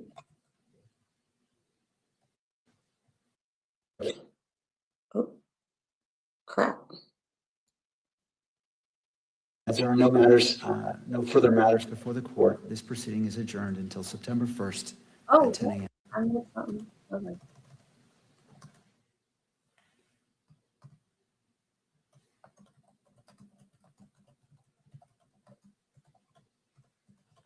Right. Heavily.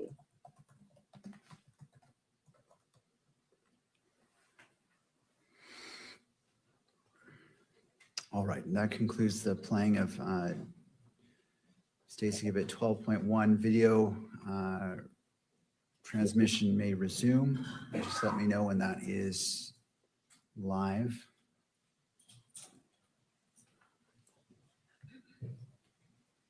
All right, thank you.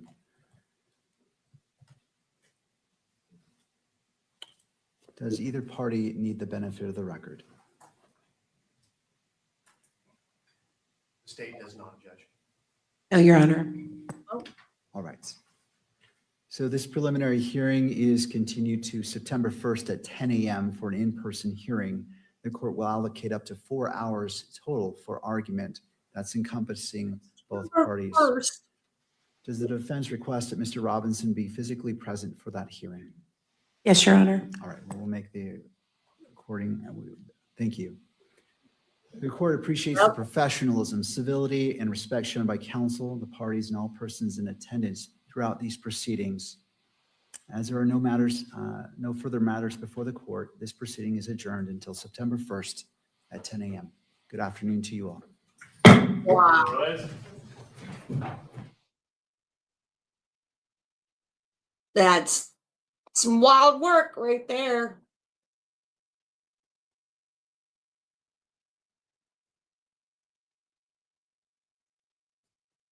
So that concludes till September 1st at 10 a.m.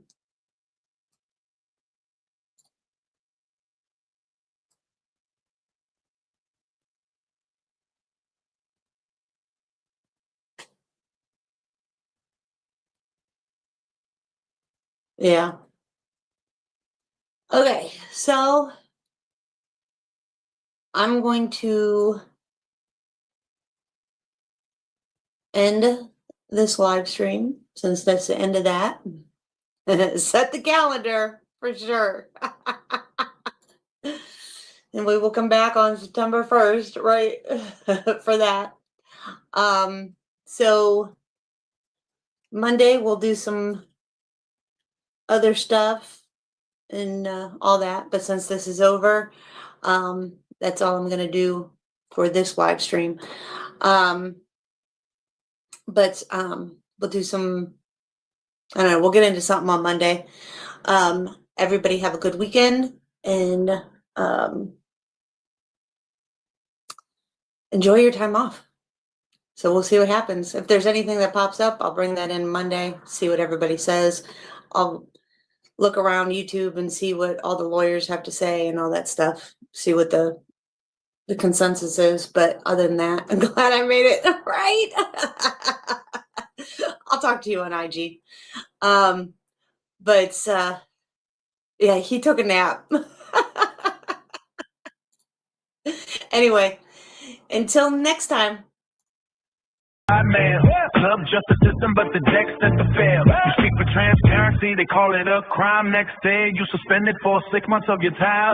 Pedigree politics, trophies on the wall, vanity awards while the ethics take a fall. They say it's for the free, but we know what it is. Power in the clubhouse, silence in the beer. Pedigree politics, ribbons and lies. Smiles at the banquet, but the truth in disguise. You can muzzle the voice, but the truth don't crit. Dog show, kingdom built on counterfeit grit.